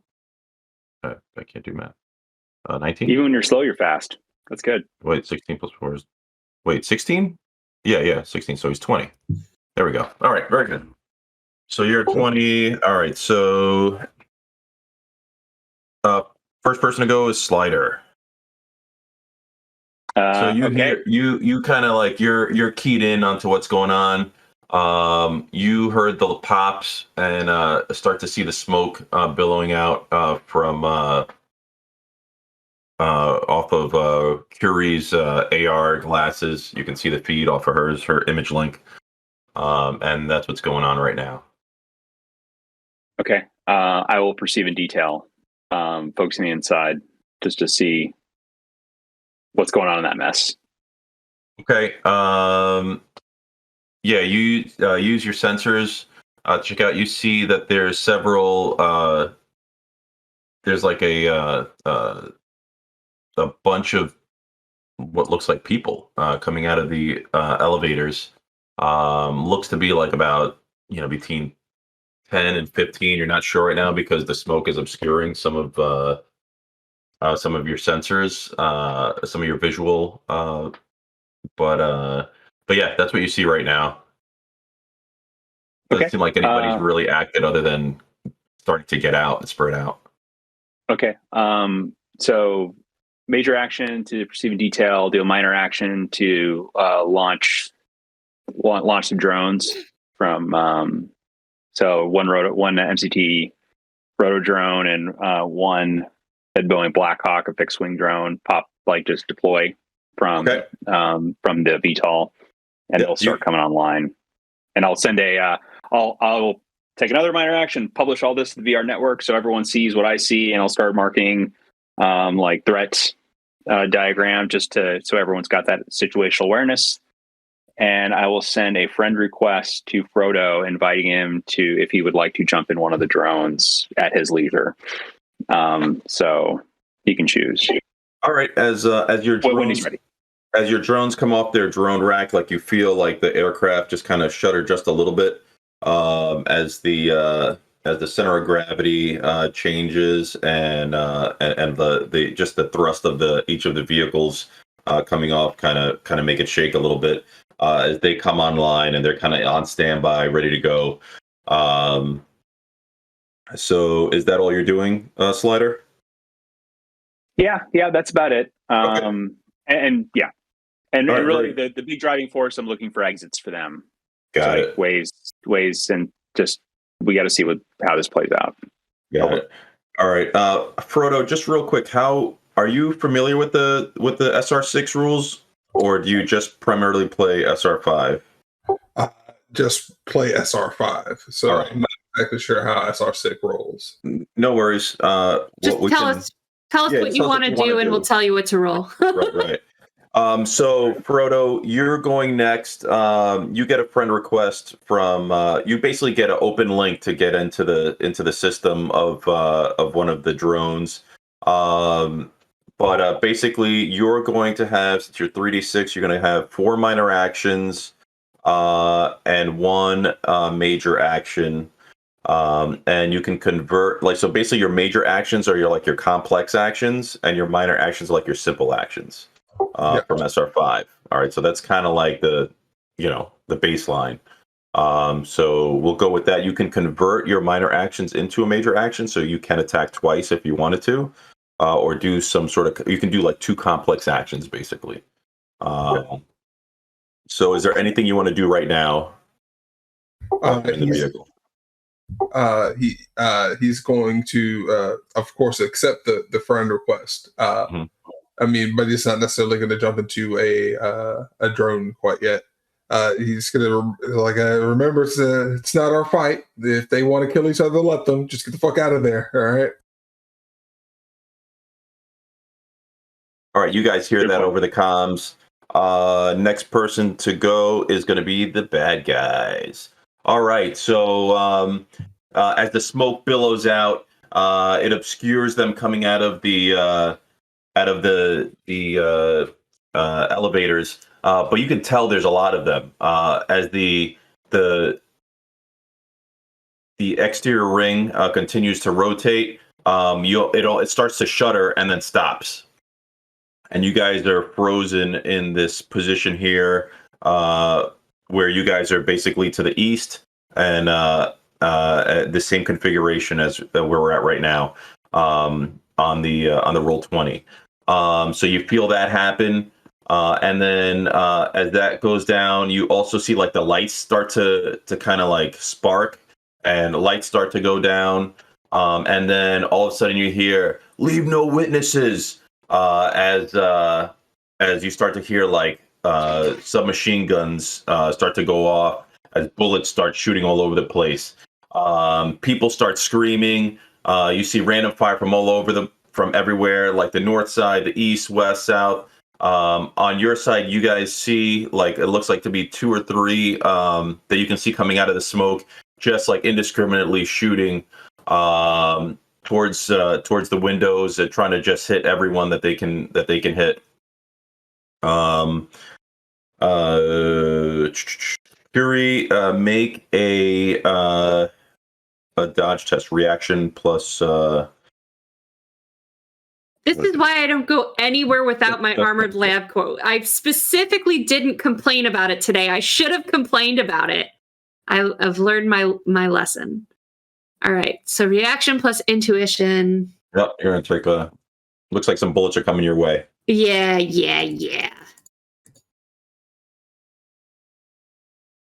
2 hits. 2 hits. Totally misses you. You duck down.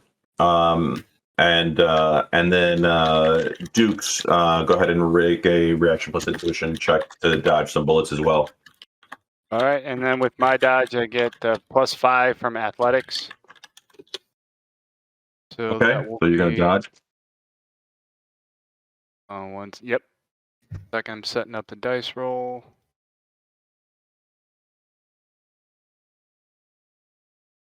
Four hits. All right, very good. Yeah, it like shoots over your head. It actually like you can see it crack into the bullets go into the window, and you see it start to form some cracks. But it's still holding strong. All right, so that goes down. You hear a lot of screaming. People start like kind of running all over the place. You see food just flying everywhere. Like people are like throwing, their plates up in the air, just screaming.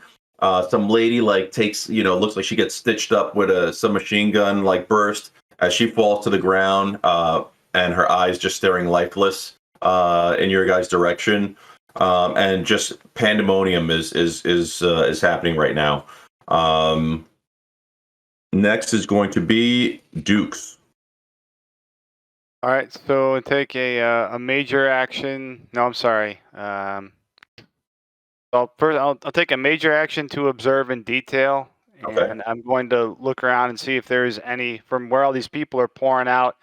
See if there's any possible escape routes out of here. If we can somehow make it to the center, get down the stairs, or see if that emergency exit I noticed before is popping open. Right.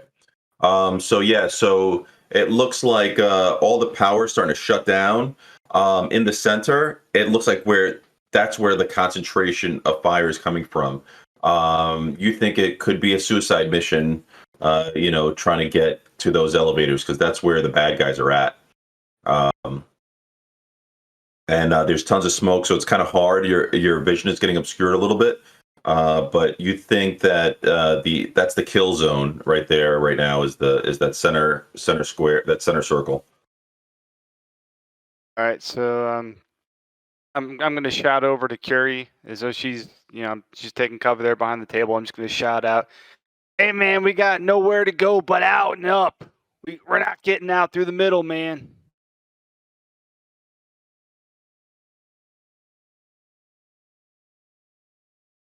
Fury. And then Is it my turn? Oh, yes, it is your turn. Unless Dukes, do you want to say anything else or do anything else? I'm gonna try to. I'm gonna get on the comm link and radio slider. All right, so that's a minor action. You took a major action to observe in detail, and are you taking any cover? Most importantly, Yeah, take another minor action to take cover.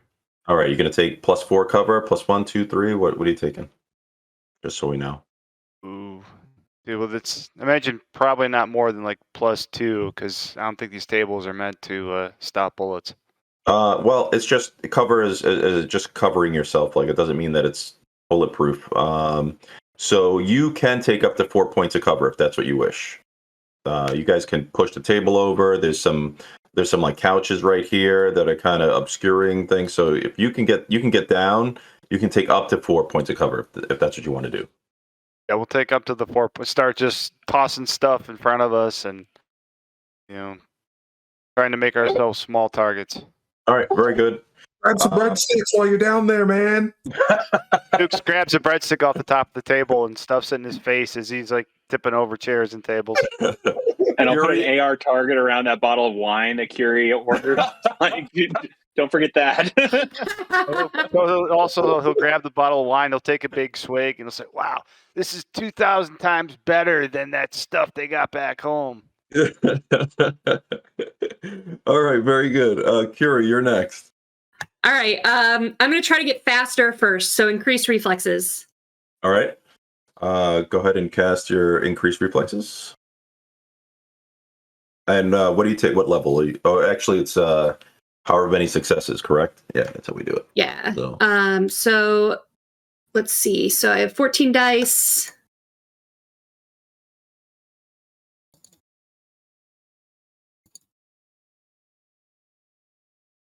What? Oh my goodness, no hits. Apparently I'm panicked by not having my armored lab coat here. And I spent 4 edge already. It's not a glitch, so I think I'm just gonna have to eat it. Yeah. All right. Roll for drain. Broke the ritual. Yeah. You're trying to summon your inner power and use magic to increase your speed, and it's just not working for you. You're out of sorts. Something's going on. I don't take drain, which is nice, but I am going to use then a minor action to command one of my spirits. So we're going to do the water one, and cast and use the conceal ability on us. Very good. All right, and that's force 4, right? Force 4 is spirit? No, it's force 6. Oh, that's a force 6. Okay, yeah, that's right. Water. All right, good. Yeah, you cast concealment, and all of a sudden, like, it looks like as you do that, the spirit says very well, and it looks like the sprinkler system like just all of a sudden like bursts open and goes off as there's like water starts to come down all over the place, and a swirling mist comes around you guys and envelops you, and you think it's definitely obscuring whoever's out there. As you do that, is there any other actions you're going to take? That's with my slow as frag self. In my current situation, that's all I can do. All right, very good.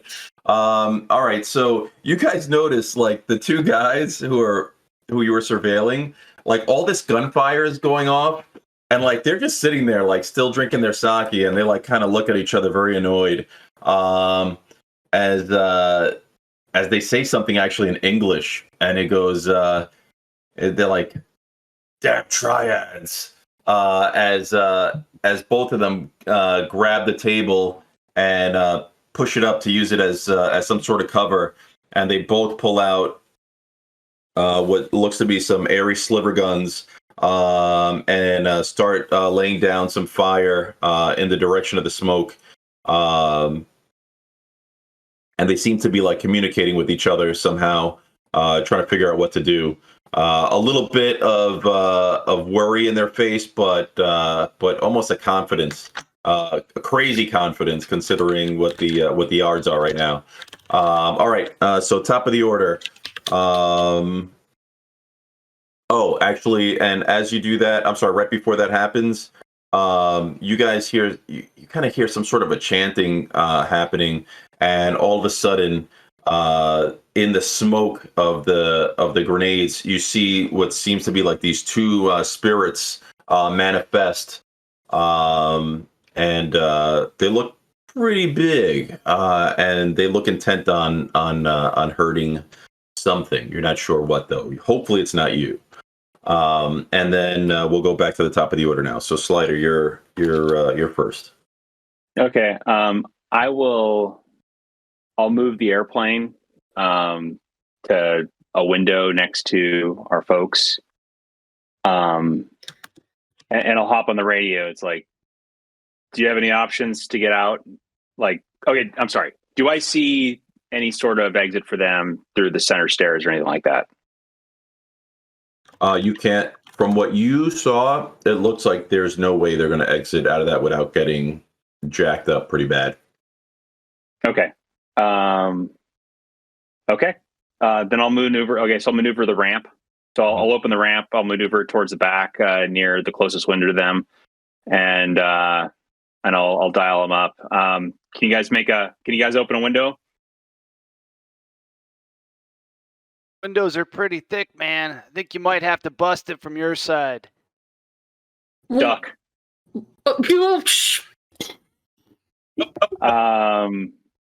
Okay, and then so I won't do it this turn because I got to give him a chance to react. But, I'll go over to Frodo and say, "Hey, can you make a hole for them?" And I'll point at the drones. Bloop, bloop, bloop, bloop, bloop. Yes. I gotcha. And he's going to jump into a rotor drone. Okay. And as he's doing this, then I got two myometric ropes like rigged up in the thing, so I'll like have them pre-programmed to go snake out. When the window opens, they'll snake out and basically present themselves to our two compatriots. Sweet. All right, very good. Next is going to be Frodo. Frodo is going to aim at a window, and he's gonna repeat. He's gonna establish a prone position. Mm-hmm. All right. So are you shooting with the? You're going to use one of the drones. You're getting into the drone and shooting. Yes, sir. All right. Make a. Well, your character has gunnery, right? Yes. All right. So it's basically it's going to be engineering. So go ahead and just roll whatever your gunnery is plus your logic. So gunnery plus logic. So I have 7 gunnery, and my logic is 6. All right.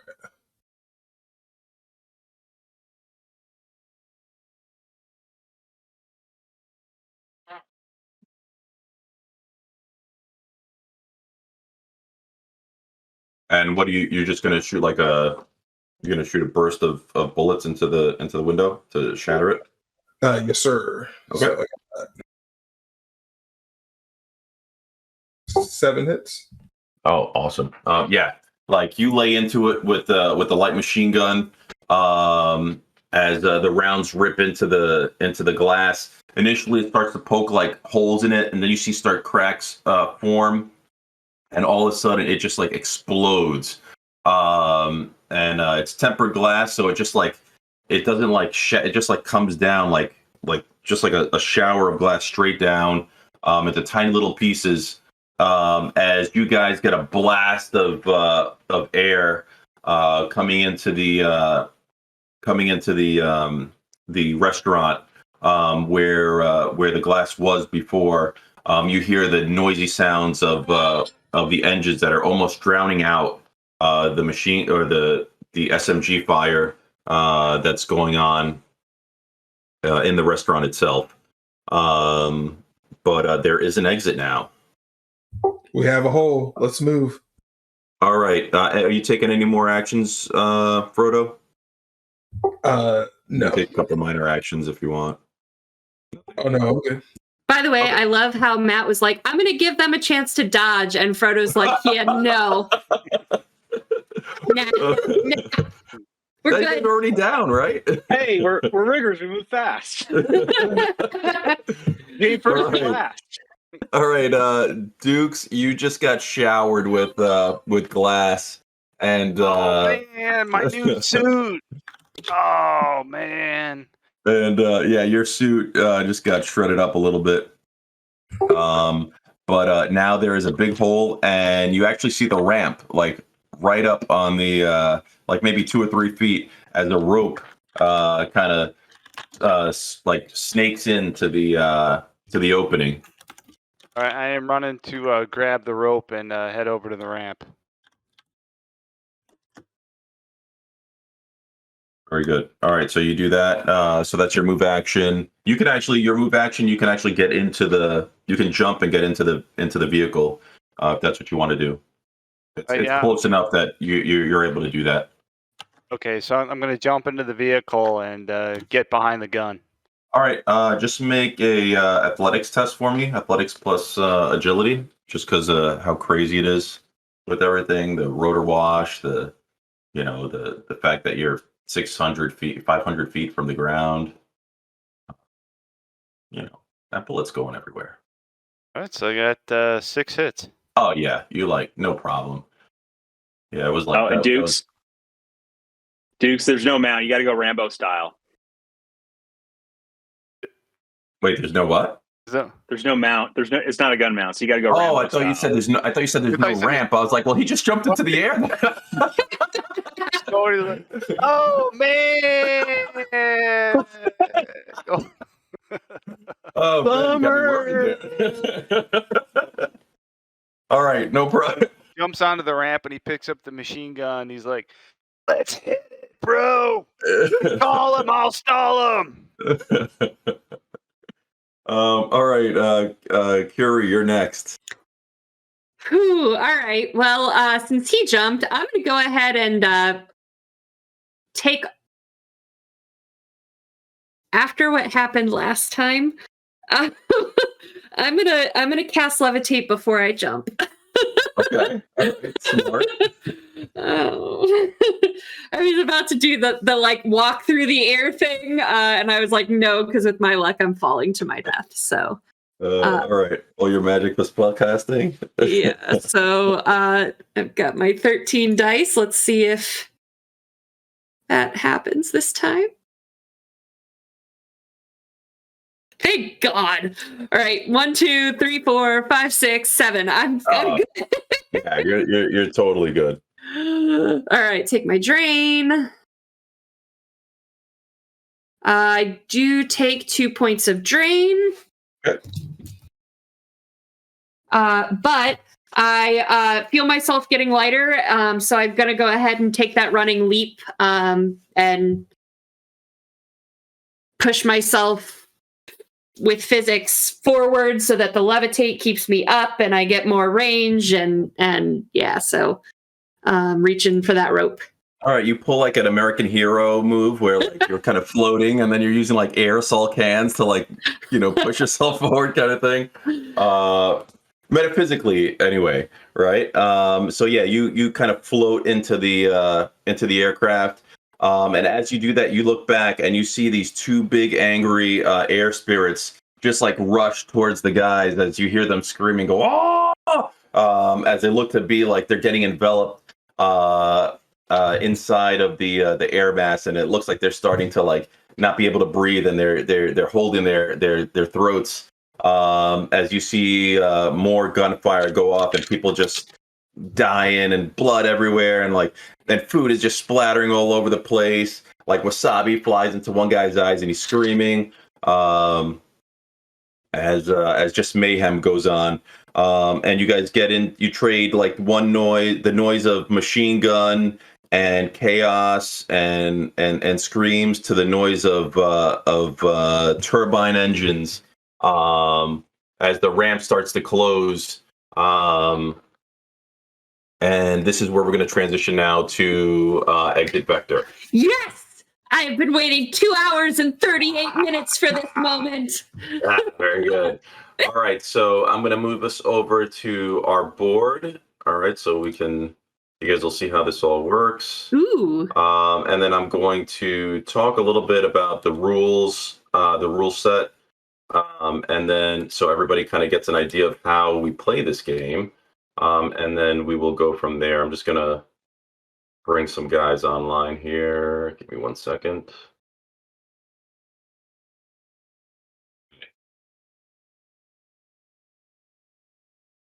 All right, so real quick spiel. So Exit Vector can be played obviously on Roll20 like we're doing right now, or it can be played as a physical game with a board and minis. Okay.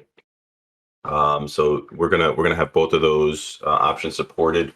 You can see here, this is a map of Seattle. We use a hex grid for our map. And all these tokens were created by a very talented artist that we've been working with. So we will, of course, give him credit shortly. And let me just run through this. All right, so this aerial combat game.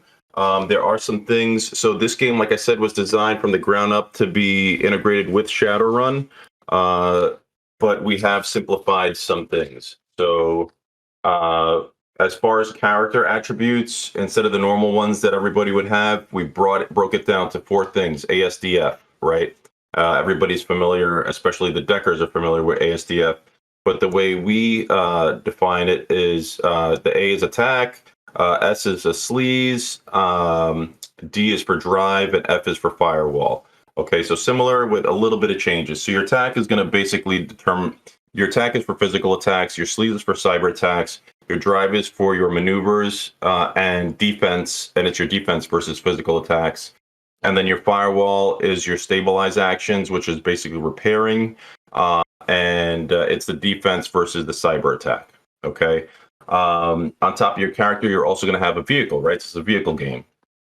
So some of the attributes that you're going to be dealing with are your body, which is how much damage you can take, the armor, how much armor or how much damage is absorbed by the armor. And the way armor works in this game, it just absorbs that much damage automatically, and then whatever's left bleeds through, and you take that as damage. There's something called movement points. Normally, you would get 4 movement points. One, obviously, use it to move. Every hex is equal 1 movement point. If you rotate a hex face, that's also 1 movement point. And any altitude changes, which we have 3 in the game, there's low, medium, and high. Those are going to be 2 movement points. All right. Seats are going to be how many passengers you can fit in the vehicle. So there are occasions where you might have to use a certain type of vehicle depending on what mission you have, or you have to maybe use more than 1 vehicle. Bonuses, each vehicle has a specific bonus to one of the attributes, whether it's A, S, D, or F. And you can customize that however you wish, between character and vehicle. Weapons are basically, the weapons that are on the vehicle. The weapons that we'll have in this particular vehicle, the Federated Boeing, is going to be a light machine gun and missiles. You're going to have a physical damage track, which is equal to your body. When it's full, you make a forced landing and you're out of the game. Okay. And then there's another track of damage called system shock. And that is, you get 5 points of system shock. When that's full, you have a forced reboot and you lose your next turn and 1 altitude level. System shock basically represents, glitches that you have in your system, minor, like hydraulic systems that get damaged when you get shot, and you switch, you can switch over to another system. So that's kind of like the temporary damage that you still have to manage because it'll hurt you if you let it slip by. Okay. So as far as gameplay is concerned, we'll talk about how we do our dice rolls, because in our demos, people got confused a little bit. So I want to kind of focus on this, on how it works. So anytime you make a test, you're going to roll 1 die. That's your action die. Okay. And the way that works is if you roll and you roll a 1, it's going to be -1 to your attribute. Okay. If you roll a 2, 3, or a 4, there's going to be no adjustment to your attribute. Okay. A roll of a 5 will give you +1 to your attribute, and a 6 will give you +1, and you get to roll again. So exploding 6s. The one thing for exploding 6s, if you get another 1, it doesn't give you a -1, so there's no penalty in that sense.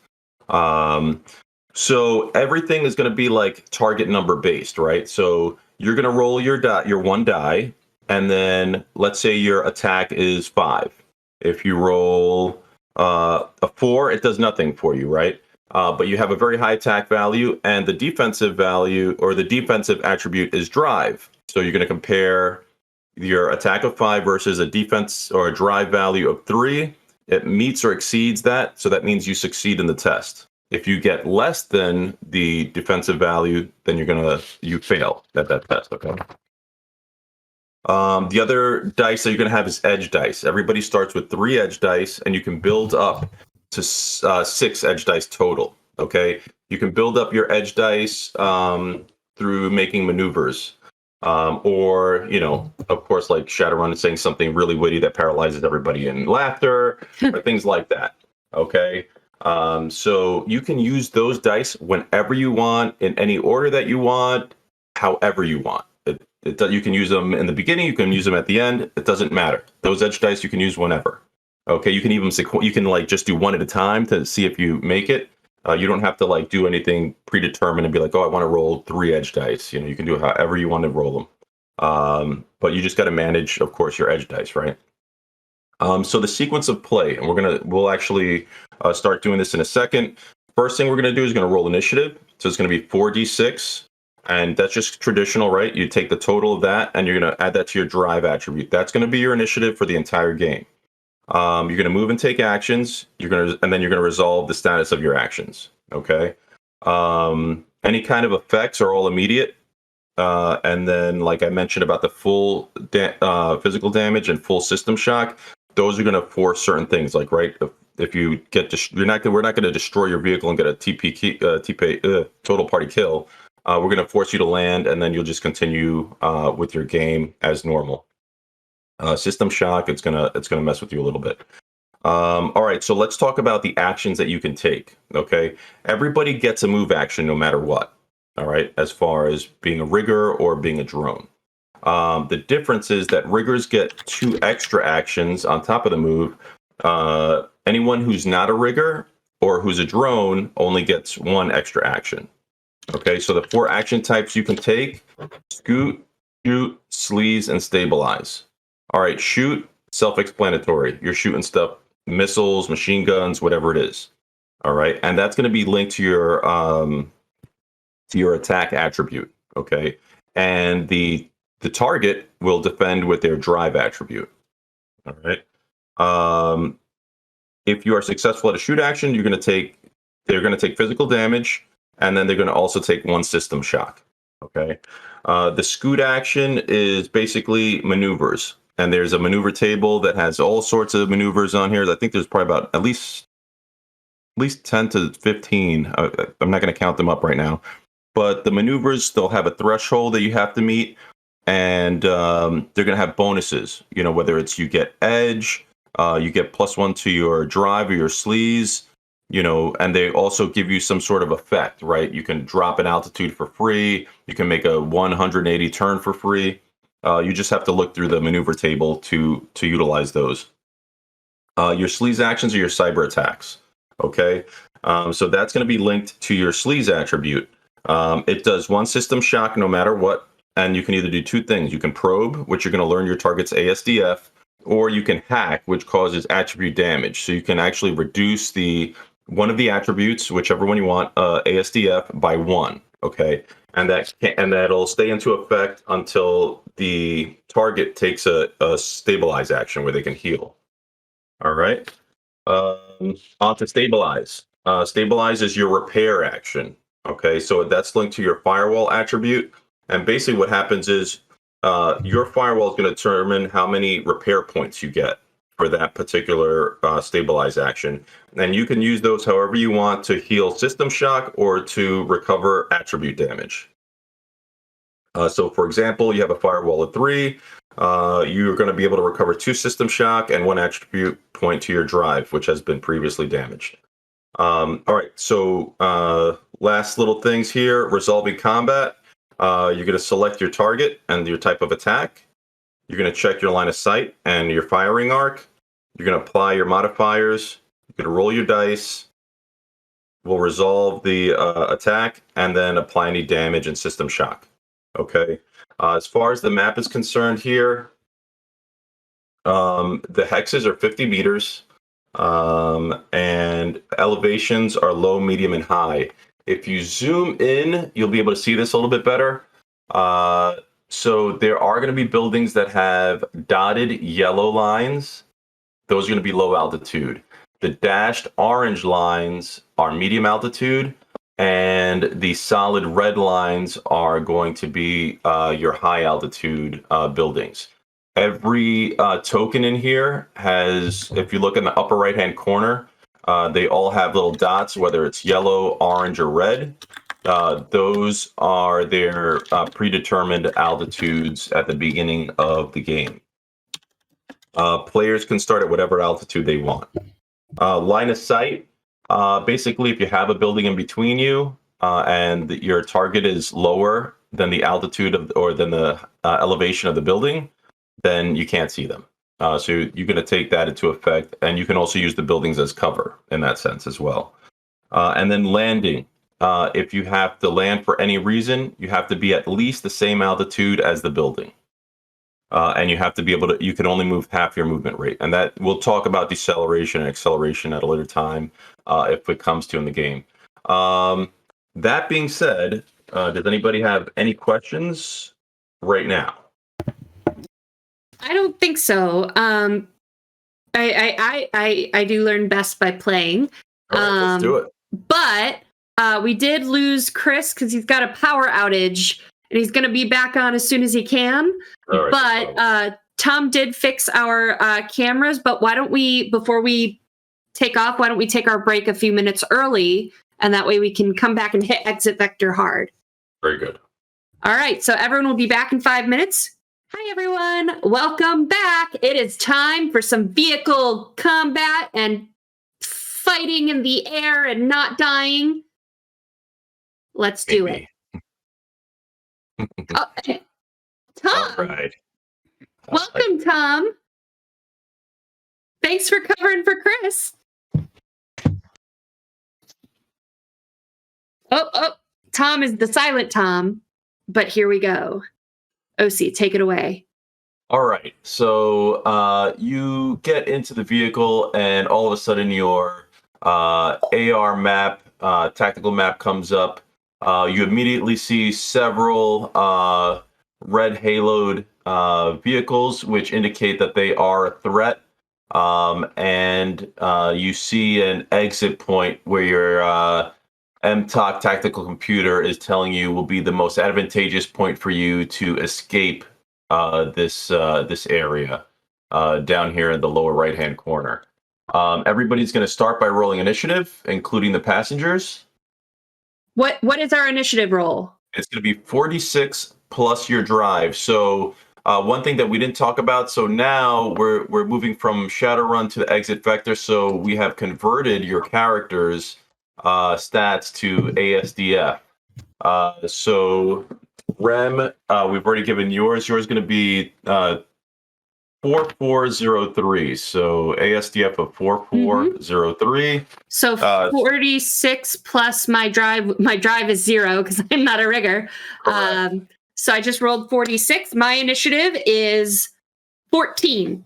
Very good. All right, Chris, you're taking over. I'm sorry, Tom, you're taking over Chris's character. His ASDF is 4343. So go ahead and roll your initiative. Roll 46, and you're going to add that to 4. 16. Okay, very good. All right, let me just write those down. So 16. Curie, I'm sorry, Curie, where are you going at again? 14. 14. Dukes, what's your initiative? So Duke's initiative is 11. 11. And then one roto drone that I'm controlling is 19. 19. Ooh. Roto is 19. Got it. And then Slider. 23. 23. Okay. Very good. So you know what, Tom, we're just going to make that initiative for the drone on the bottom there. So you're going to control that thing. So that's going to be the fixed wing. All right, the Black Hawk. Okay. So Slider, you get to go first. So you get to make your you get a movement plus 2 actions since you are a rigger. Okay. Everyone hold on. So I'm going to dump the collective, and I'm going to hit the deck. So I'll start by doing a drive action. So a forward slip, which will give me a free -1 altitude level without spending any of my movement points. So you take a maneuver action. Yep. Go ahead and roll 1d6 and see what you get there. Okay, I got a 5. All right, so that adds 1 to your drive attribute. Ooh. So My the drive is threshold 5. and the threshold is 3 for your slip. Okay, so that gives me a total rating of 6, so I succeed. So my guy goes down by 1 altitude. Okay, So that red dot will turn into an orange dot. very good. So now you're at a medium altitude, and you still have 1 more action and a move action still. Okay, I will do it one more time. So let's do it again. Cool. So the red is high altitude, orange is medium, and yellow is low. Correct. Cool. All right, so roll a d6 again, Matt. All right, roll a 3. Yeah, Go roll ahead, Matt. 3. Drive is 5, so I still succeed, even though I didn't get anything with my any add to my dice. So now I'm at low altitude. Your drive is 5 now, and you rolled a 3. So how is that a success? So it doesn't change. So the die roll will either bump up your rating by Gotcha. 1 or bump down. So we always want you to roll because it might pull you down and you might fail, even if you have a high stat. Okay. And then in certain attacks, if you get like 4 over your target number, you start doing extra damage or more effective. Sorry, but we'll get to that if it becomes a factor. But yeah, so he's basing his success off of a threshold of 3. So because his drive is 5 and there was nothing to add or subtract, he met or exceeded the threshold of 3, which means he succeeds at the maneuver. Cool. Okay. So I'm going to dive to the deck, and then I'm going to take my 4 movement points and go 1, 2, 3, and 4. So I'm going to blow past that rotodrone, that Lone Star rotodrone. Frag you, fragger, as I speed off towards the exit mode. And I'll shout back to Dukes with his machine gun, "Hey, you got a clear shot, man." All right. Very good. So you took your move action, you took 2 actions, and now it is, let's see, we are at 19, the rotodrone. All right. So first off, I'm going to do an overdrive action, which means that I'll make a test against a threshold of 3. Okay. And it'll give me 2 extra movement points, but it'll also cause me to take 1 point of system shock. Okay. So I'm going to roll my 1d6. So it's a 3, so it doesn't do anything. So my drive rating is a 3 versus a threshold of a 3. So I successfully perform an overdrive. So I can add on 2 movement points to my base of 4. So just going to measure that out real quick on the grid. And go ahead and move the roto drone up 6 hexes and then take 1 point of system shock. Okay. Ooh. All right. So because you are a drone, you only get 1 action and 1 move action. So you are complete with the drone. Awesome. Next person is going to be Tom at 16. You're controlling that fixed wing drone. So the one difference between the rotorcraft and the fixed wing is you actually got 6 movement points. So you can move up to 6 automatically without any kind of overdrive. Okay. And I'm assuming my purpose is since I'm in a drone, I keep people from shooting the team, right? Right. That's your job. You're the bullet sponge. Okay. So, and I have 2 actions because I'm a rigger. So I can. No. So you're just. Wait. Are we? Is he? I'm playing. Yeah, he's Chris. playing play. He's playing. Right. Yep. You get 2 actions. Correct. Okay. You jumped in. So all right. So then I can do a forward dive. Special action, right? Well, actually, I don't think I need to stay up with him. Yeah, you can say hi. Okay. Yeah, so the immediate threats are going to be this This one right the here. steel, basically the steel links down there. Those are they're protecting corporate territoriality, and they will shoot at anything that comes close to them that they think may threaten Okay. or come into that corporate airspace. All right. So then I can stay high and just move 6 and shoot that thing. Right. Because according to this, yeah, I'm assuming, I can move here. And that would let me shoot at it, right? Correct. Okay. Click. Okay. All right, so you took your move action, you moved 6 hexes, and now you have 2 actions. You can actually take 2 attack actions if you want. You could take a sleaze and an attack, 2 sleazes, whatever you want to do. Well, what's the difference between a sleaze and a shoot? Okay, so sleaze is electronic attack. Okay. So which means you'll do system shock, and then you can either see what attributes the steel links anti-aircraft variant has, or you can do system shock and then actually reduce one of his attributes like attack, so that it makes it harder for him to hit you guys. Okay. You know what? Let's go with a sleaze. Okay.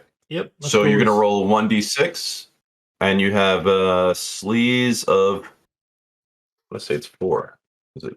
No, you have a sleaze of 3. I have a 3. Okay, so I'm going to change that to attack. I'm going to change that to shoot. Okay. So 1d6, and I have an attack of 4. 4. All right. Oh, awesome. Exploding dice. Roll it again. Ooh. All right. So your attack, because you got a 6, it was +1, so you have a 5 attack versus its drive of drive of 3. So you hit it. You used your machine guns, or you can use machine guns or missiles. Your choice. What do you want to do? Missiles will do more damage. Mm-hmm. 1 missile. All right. Yeah. So you shoot 1 missile off as it streaks towards him and blows up. He takes 15 damage minus his armor of 8, so that puts him at 7 damage. And he has a total body of 24. Hold on, I'm doing mental math. Sorry. What is that? 16? No. 17. 17. All right. So you have done some damage to him. Oh, it didn't. And that was just one action? That's just the first action. You can actually shoot again if you want. Yep. Oh, Yeah. and he takes a system shock as well because he took damage. Yeah, I would shoot again. This time the machine gun. Ooh. Okay. So machine gun does 10, so roll one more time. All right, so you hit him. Yep. Your attack is 4, his drive is 3. That's for 10 damage minus 8, so you do a lot less. You only do 2 damage because the 8 armor absorbs most of it.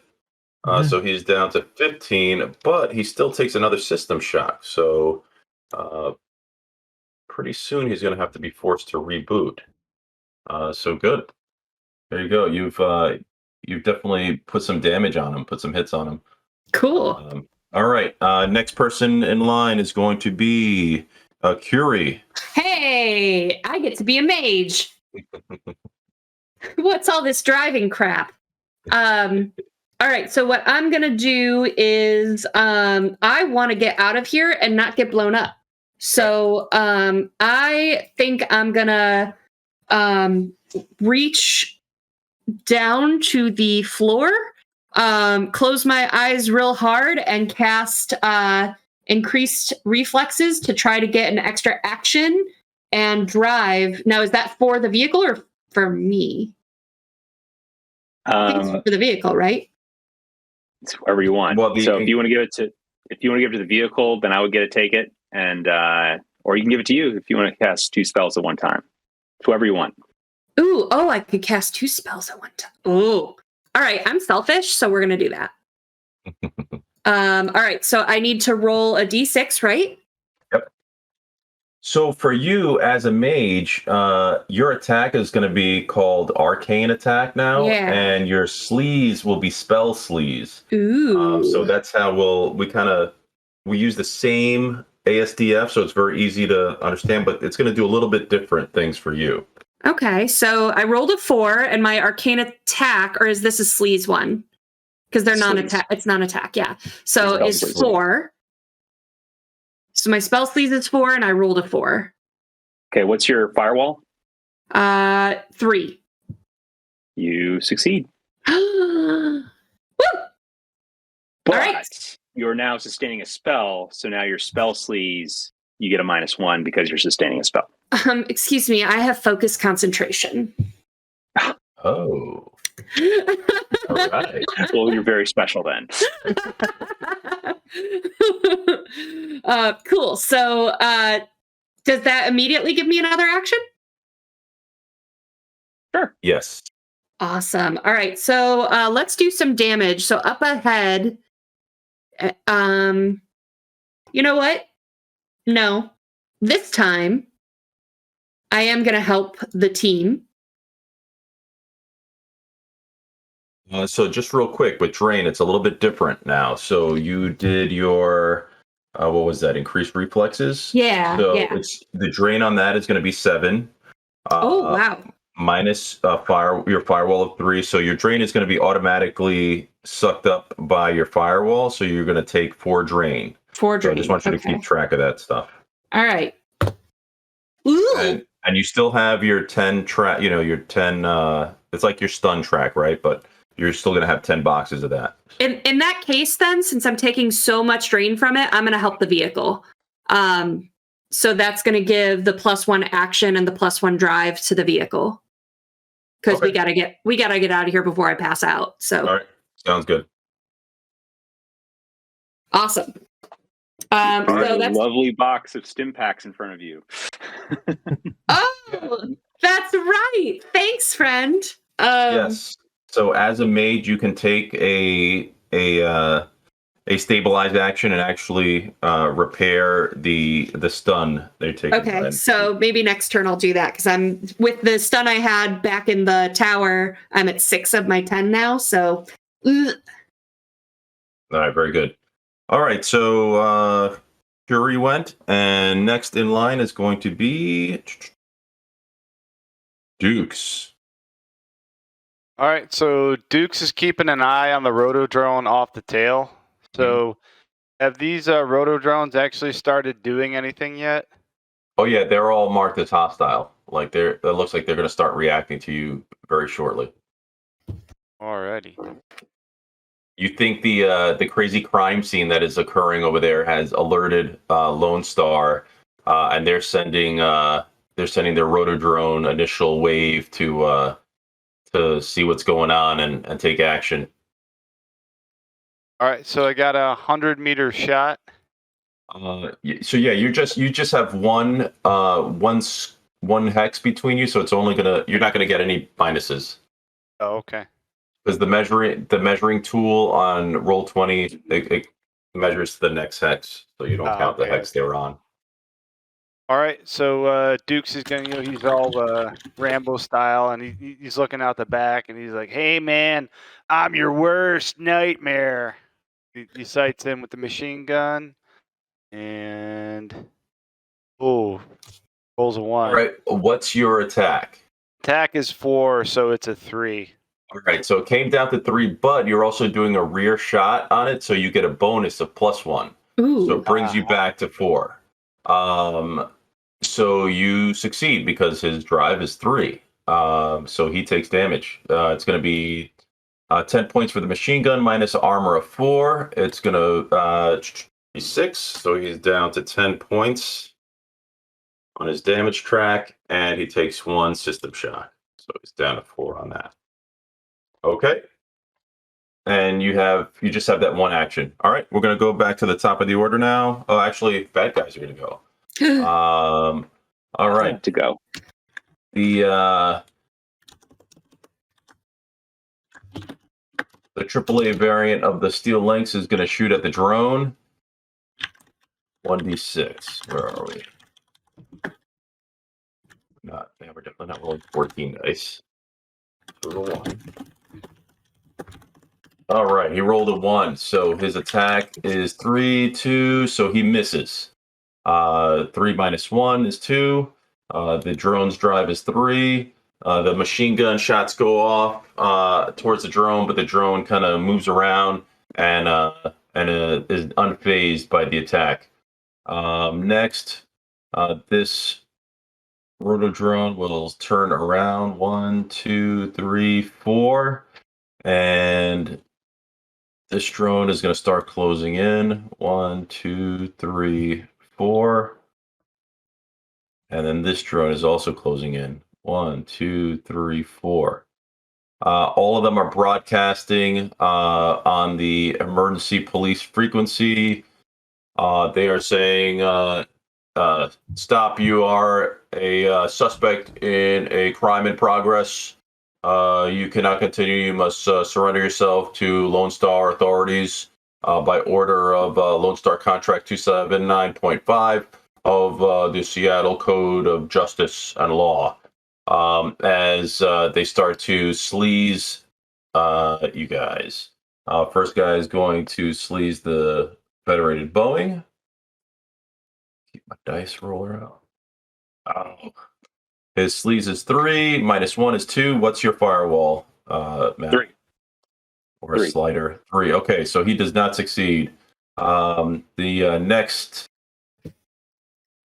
one is going to go after this drone here. Try to degrade its systems. Okay, he got a 3 versus a 3, so he met the threshold. So he is going to reduce the drive on that drone by 1, and it's going to take 1 system shock to the friendly roto drone that you guys have. This drone over here at the bottom is going to attempt. I don't think he can do it. Let's see. No, 8 hexes, 6 hexes. No, too much. Haha. Yeah, too much distance, so too many negative minus. So every 2 hexes in between the target is going to be minus 1 to your attack or minus 1 to your sleaze. So sometimes it's just not worth it. So he's going to stop, and that's it. All right, top of the order. Bad guys have all gone. You guys start to notice that there's a very strong radar signature coming from the northwest. Looks like some sort of vehicle at high speed, but you can't tell what it is. But it's coming inbound, and it should be in here the next turn, you think, based off of your computer's calculations. So Slider, you are going first. Okay, feeling much quicker and more movable. Thank you, Kiri. I'm going to throttle down, push the throttles past the stops, and I'm going to weave in and out basically along this street at street level, dodging all of the drone dash drones that are like delivering tasty bites to everyone. And I'm going to fly down the street. All right. So I'll start off by 1, 2, 3, 4. I'll start my movement, and then I will do an overdrive action. All right.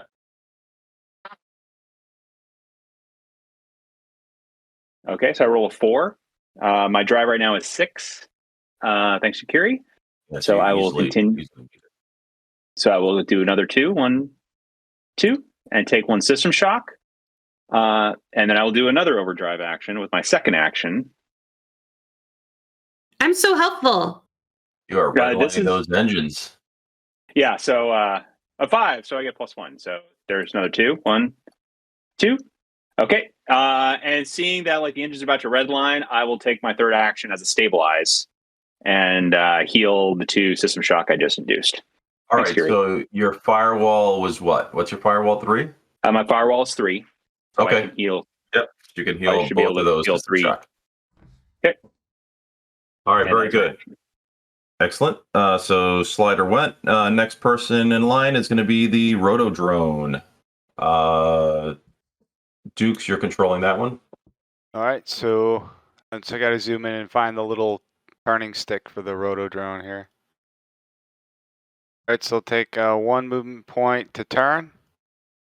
That'll be my movement action, and then I am going to attack the drone that I'm facing right now, the enemy roto drone. Okay.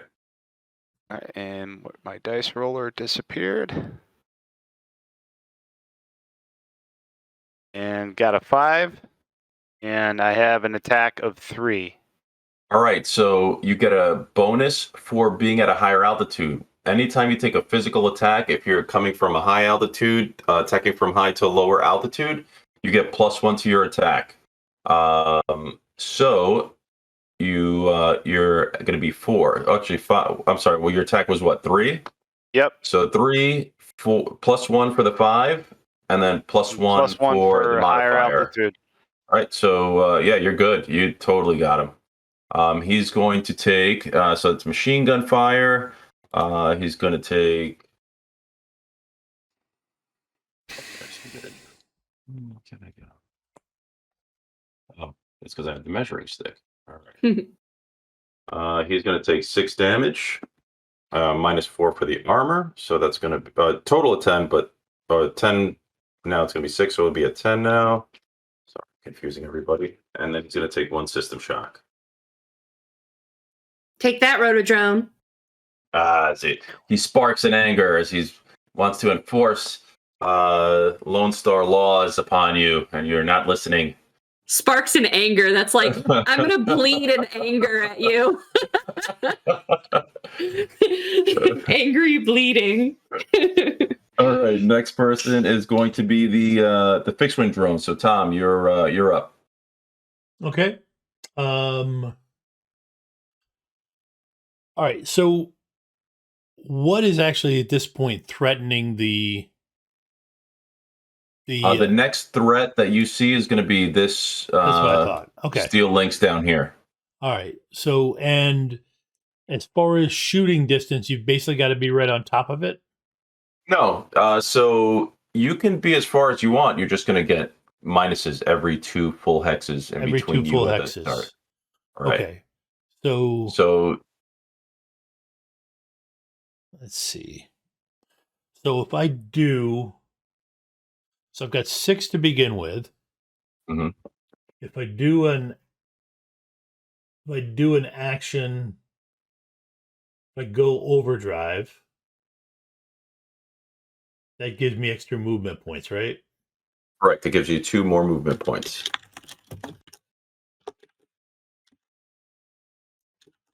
Okay, so that would give me then 8.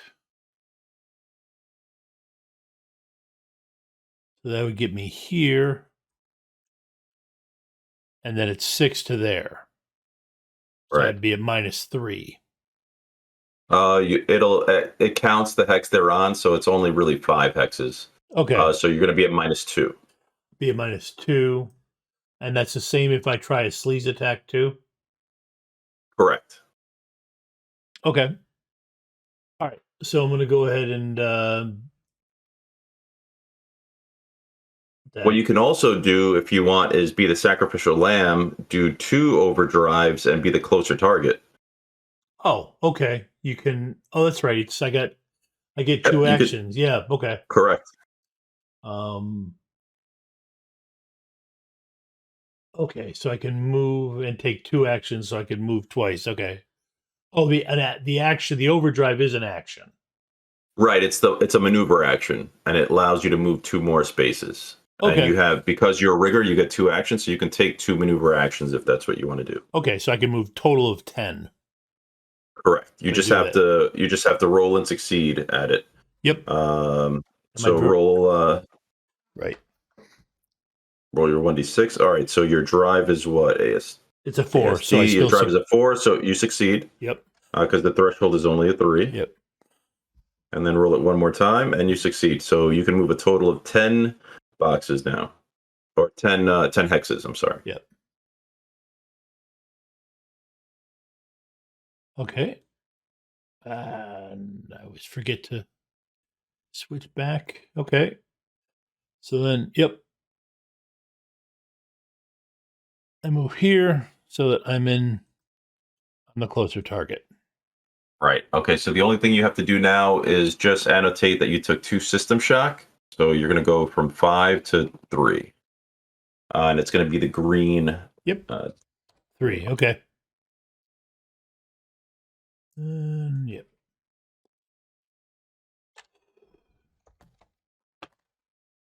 Okay. All right. So you are done, Tom, with the with the drone there. Next is going to be Curie. Okay, so I have a choice to make here. We're halfway to our destination.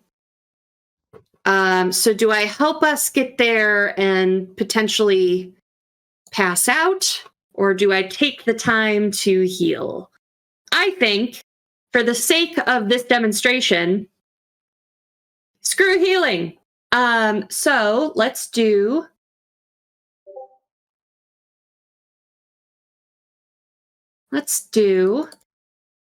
an ice spear to what's the next target? This is one of the corporate drones, right? Right. That's going to be the AAA Steel Lynx. So if we avoid it, it's not going to care about us. Yeah, maybe not. You think they're pretty gun happy. They like to shoot anything that comes close. Uh, That close. all right, fine. I'm gonna ice spear that drone. All right. So from here, your modifier is going to be -2 to your arcane attack. So just take that into account. Oh, I'm gonna rethink that then, because that's gonna, by the time armor is taken into effect, it's not gonna. There's no gonna be a point. Right. So You how can about just do a stabilize. Kill yourself. That's so responsible. Fine. Oh. All right. Okay. So what's going to happen is it basically works like with the vehicles. You're going to take your firewall and you're going to reduce your stun track by your firewall, which is 3. 3. So I'm down to 3 stun instead of 6. Yep, that's it. All right. So you have gone. Next person down the list is going to be Dukes. Put up your Dukes. All right, Dukes is putting up his Dukes. He's looking out the back, and there's let's see, quick check. 2 hexes from the ramp to the rotodrone back here. One that's already been zapped. So Yep. Dukes is going to go ahead and take a shot. All right. Oh. You always man. The dice are not loving you. I know. What's your attack? My attack is 4, so that's a 3. Okay, 3. But where you're shooting from, you're getting a rear quartering shot, so you get +1 as a modifier.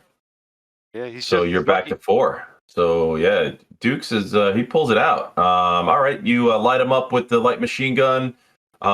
His 4 armor is going to absorb some of that, but he is still taking damage. All right, so he is down to 4 body, and he has 3 system shock left. And yeah, you see him sparking and like smoking.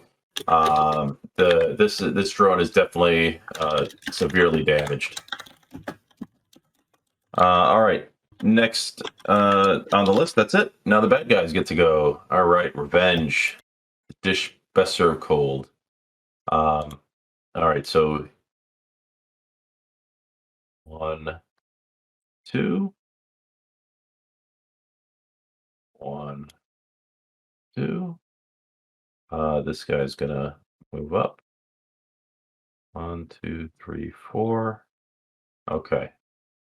And this guy, yep, he's definitely gonna shoot. Okay, so first we're gonna do the this steel links. He's gonna shoot at the drone. 4. His attack is 3 -1. What's your drive, Tom? 4. 4. So he misses. Machine gun fire riddles past you, but you are none the worse for wear. Sucks to suck, drone. This drone right here is going to sleaze the drone. The drone over here is going to sleaze the fixed wing drone right here. Roll the 1d6. He has a sleaze of 3. What's your firewall, Tom? 3. 3. Okay, so here's the other bonus. So whenever you sleaze from a low altitude to a high altitude, there's less RF signatures. So you basically are a better target. So he's going to get a +1, which puts him at 4. So he exceeded or beat your thing originally, but he just gets another bonus, just to illustrate that.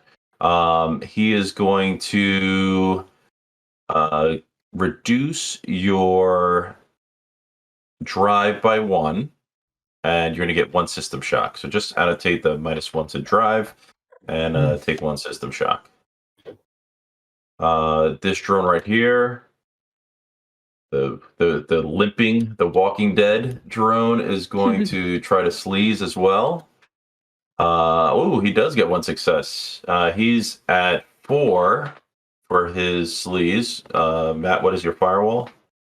That's 3. All right, so he succeeds. He's going to reduce your drive by 1 and give you 1 system shock. Okay. I worked hard to give him that drive. You feel your system start to get sluggish as the code from the MCT Rotodrone is starting to work its magic, trying to degrade your systems. And that's it. Top of the order with Slider. Okay. I will do my 4 movement. So down 1, 4. I will do another overdrive.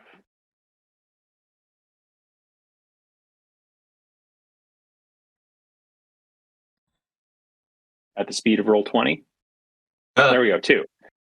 Okay, so that brought me down from a 6 to a 5, so I still meet the threshold for overdrive. So I'll do another 2. And I'll do another overdrive, a second one. Okay, that's 5. That did succeed. So I get 1, 2, 3, 4. So I Zorch another 4, and I'll stabilize my last one. So firewall of 3. So I'll heal that system shock he gave me, and then the other 2 I just induced to myself. So I'm back up to full. I tell you what, that increased reflex is a game changer there.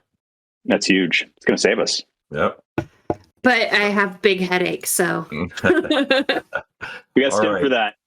yeah. So Matt, you are complete with your actions. I'm sorry, Slider. Next person is going to be the Rotodrone. So Dukes, you got your Rotodrone. All right, so take 1 point. Oh, why is it? Little movement stick, so tricky. So 1 point to turn, and then 3 points to move, and then shoot action on the Rotodrone right there. We're going to try to put it out of its misery. Okay. Roll your 1d6. Oh, man. What's your... but you are shooting from high to low. I am shooting from high to low, so the 1 cancels out. So it's a attack of 3.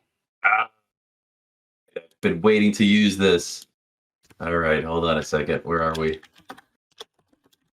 There. Explodes in a fiery ball. The Rotodrone goes down hard. Neato. And he is out of the game. as debris falls all over unsuspecting personnel or people on the streets below. He is done. All right, good job. Next person is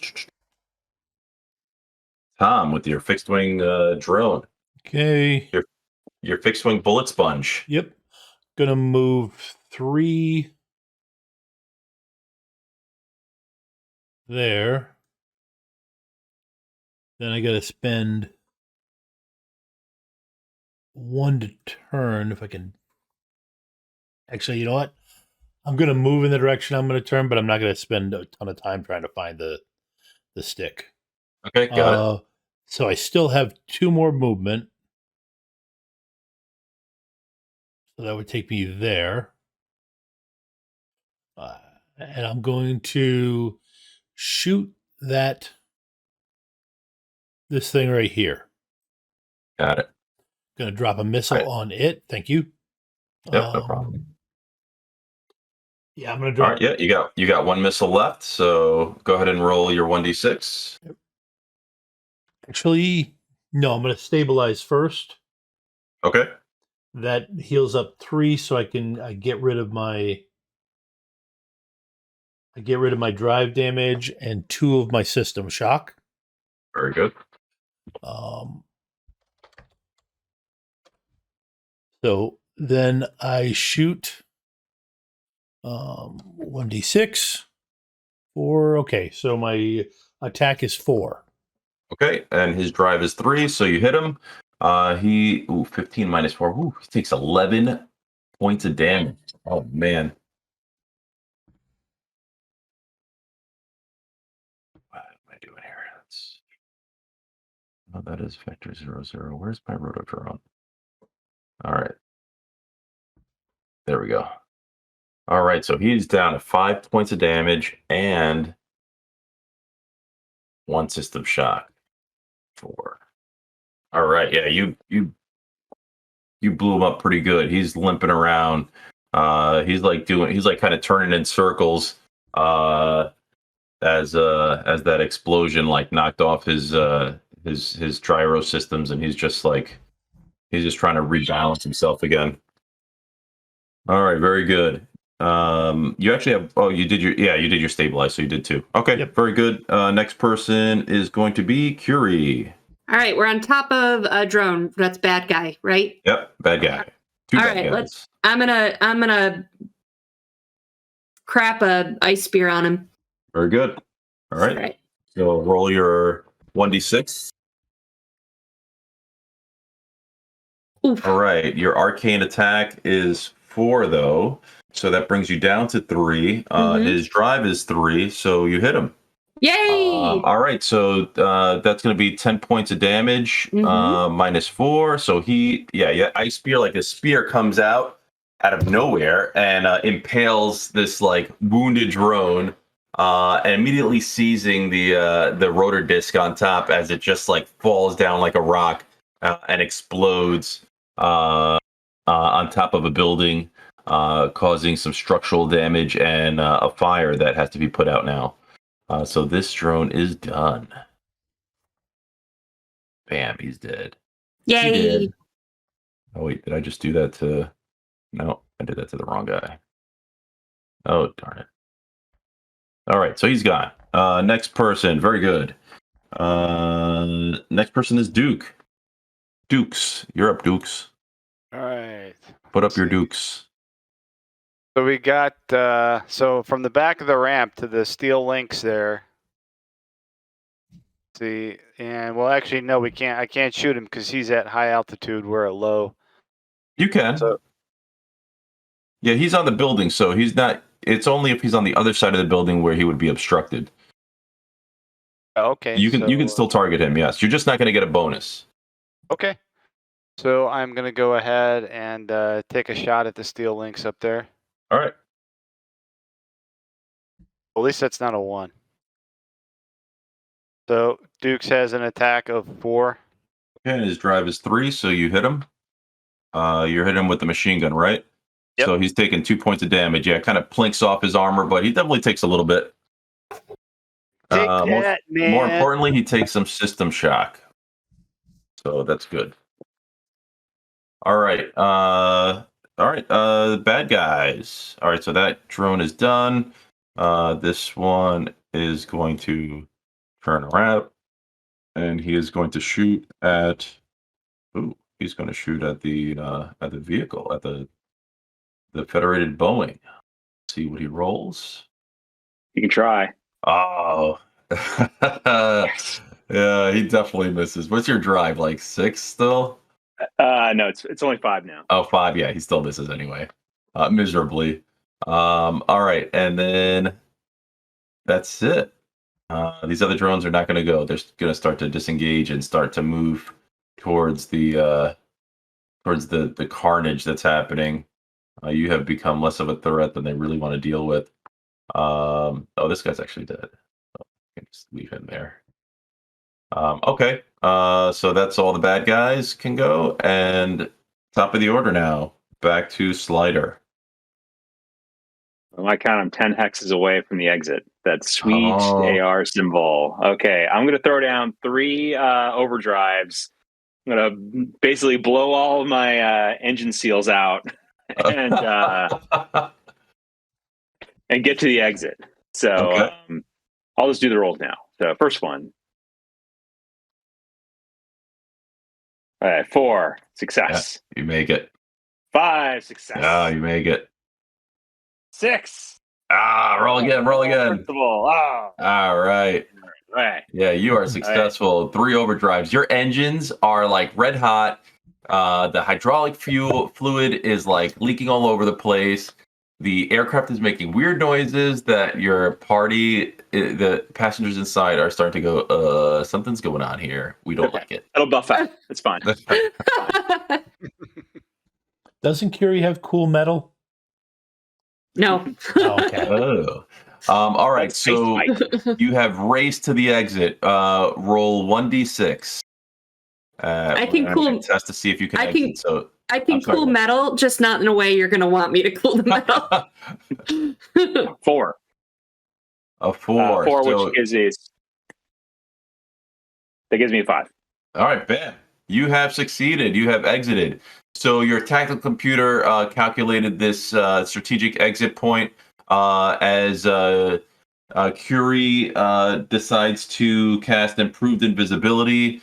The aircraft blends into the air, and you're able to maneuver at low altitude and escape the scenario. You have succeeded.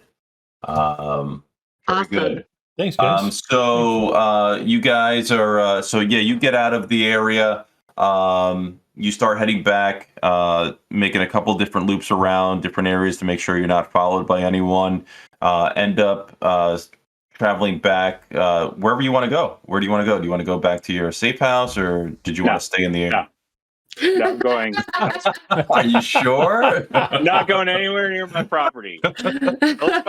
Let's call this Johnson, get ourselves paid, because All right, we very did get good. video. You did, and audio. So you called the comlink or the LTG number that the Johnson gave you. You tell him what happens. He gets the data from the information that you recorded, and he seems very happy and has wired 5,000 new yen to everybody's accounts. Yay! Everybody's 5,500. 500. Man, We had to pay for this. all right, you're right. We'll come for you, Mr. Johnson. Okay, you got it. 5,500. As he wires the money to you, and you guys have succeeded. You have exited Awesome. the danger. Awesome. And thank you guys so much. This was super fun. It was really cool to get into a Shadowrun mission and then zoom out and have this kind of high-paced fight. I actually like that we were a little rushed because it made it feel like high energy and high anticipation. So really cool game. This game is coming to Kickstarter, everyone. So the link is in chat. Please go follow the page so you get notified when we launch. It's the backer kit page. And we'll be dropping more information. We'll be dropping images.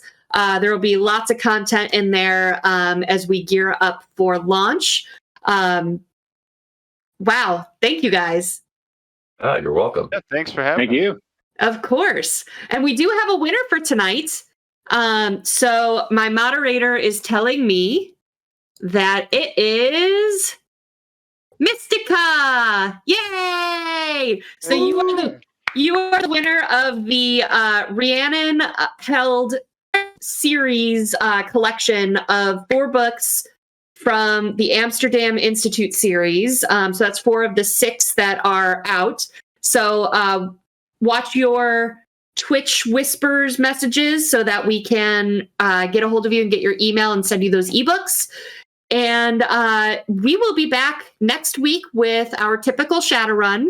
But if you loved Exit Vector, if this is really interesting to you, again, follow the Kickstarter, follow the Shadowcasters Network on YouTube. There will be more there. Follow Rem Alternis on Facebook and Discord. Follow Vector Tridents on Facebook and Discord. And you'll get all the news about the game coming up. So thank you all so much. Anyone have anything left to say before we say goodbye? No, just want to say thanks for everybody who watched. Hopefully you enjoyed this, and you can see how easy it is to integrate with Shadowrun, and really puts like an emphasis on the rigor, where normally they kind of get hand waved most of the time. But you see how the chase scene works. Super simple. The rules are pretty easy to follow once you get the hang of it. And thank you so much. I appreciate it. Thank you, guys. This will be a nice add-on to my home game. That's Awesome. what I like to hear. Yeah. All right. So whether you're a Shadowrun fan or an aerial combat fan in general, this is the game for you. Tune in. We'll see you guys next week. Bye, Rem PCs. You know what? Forget.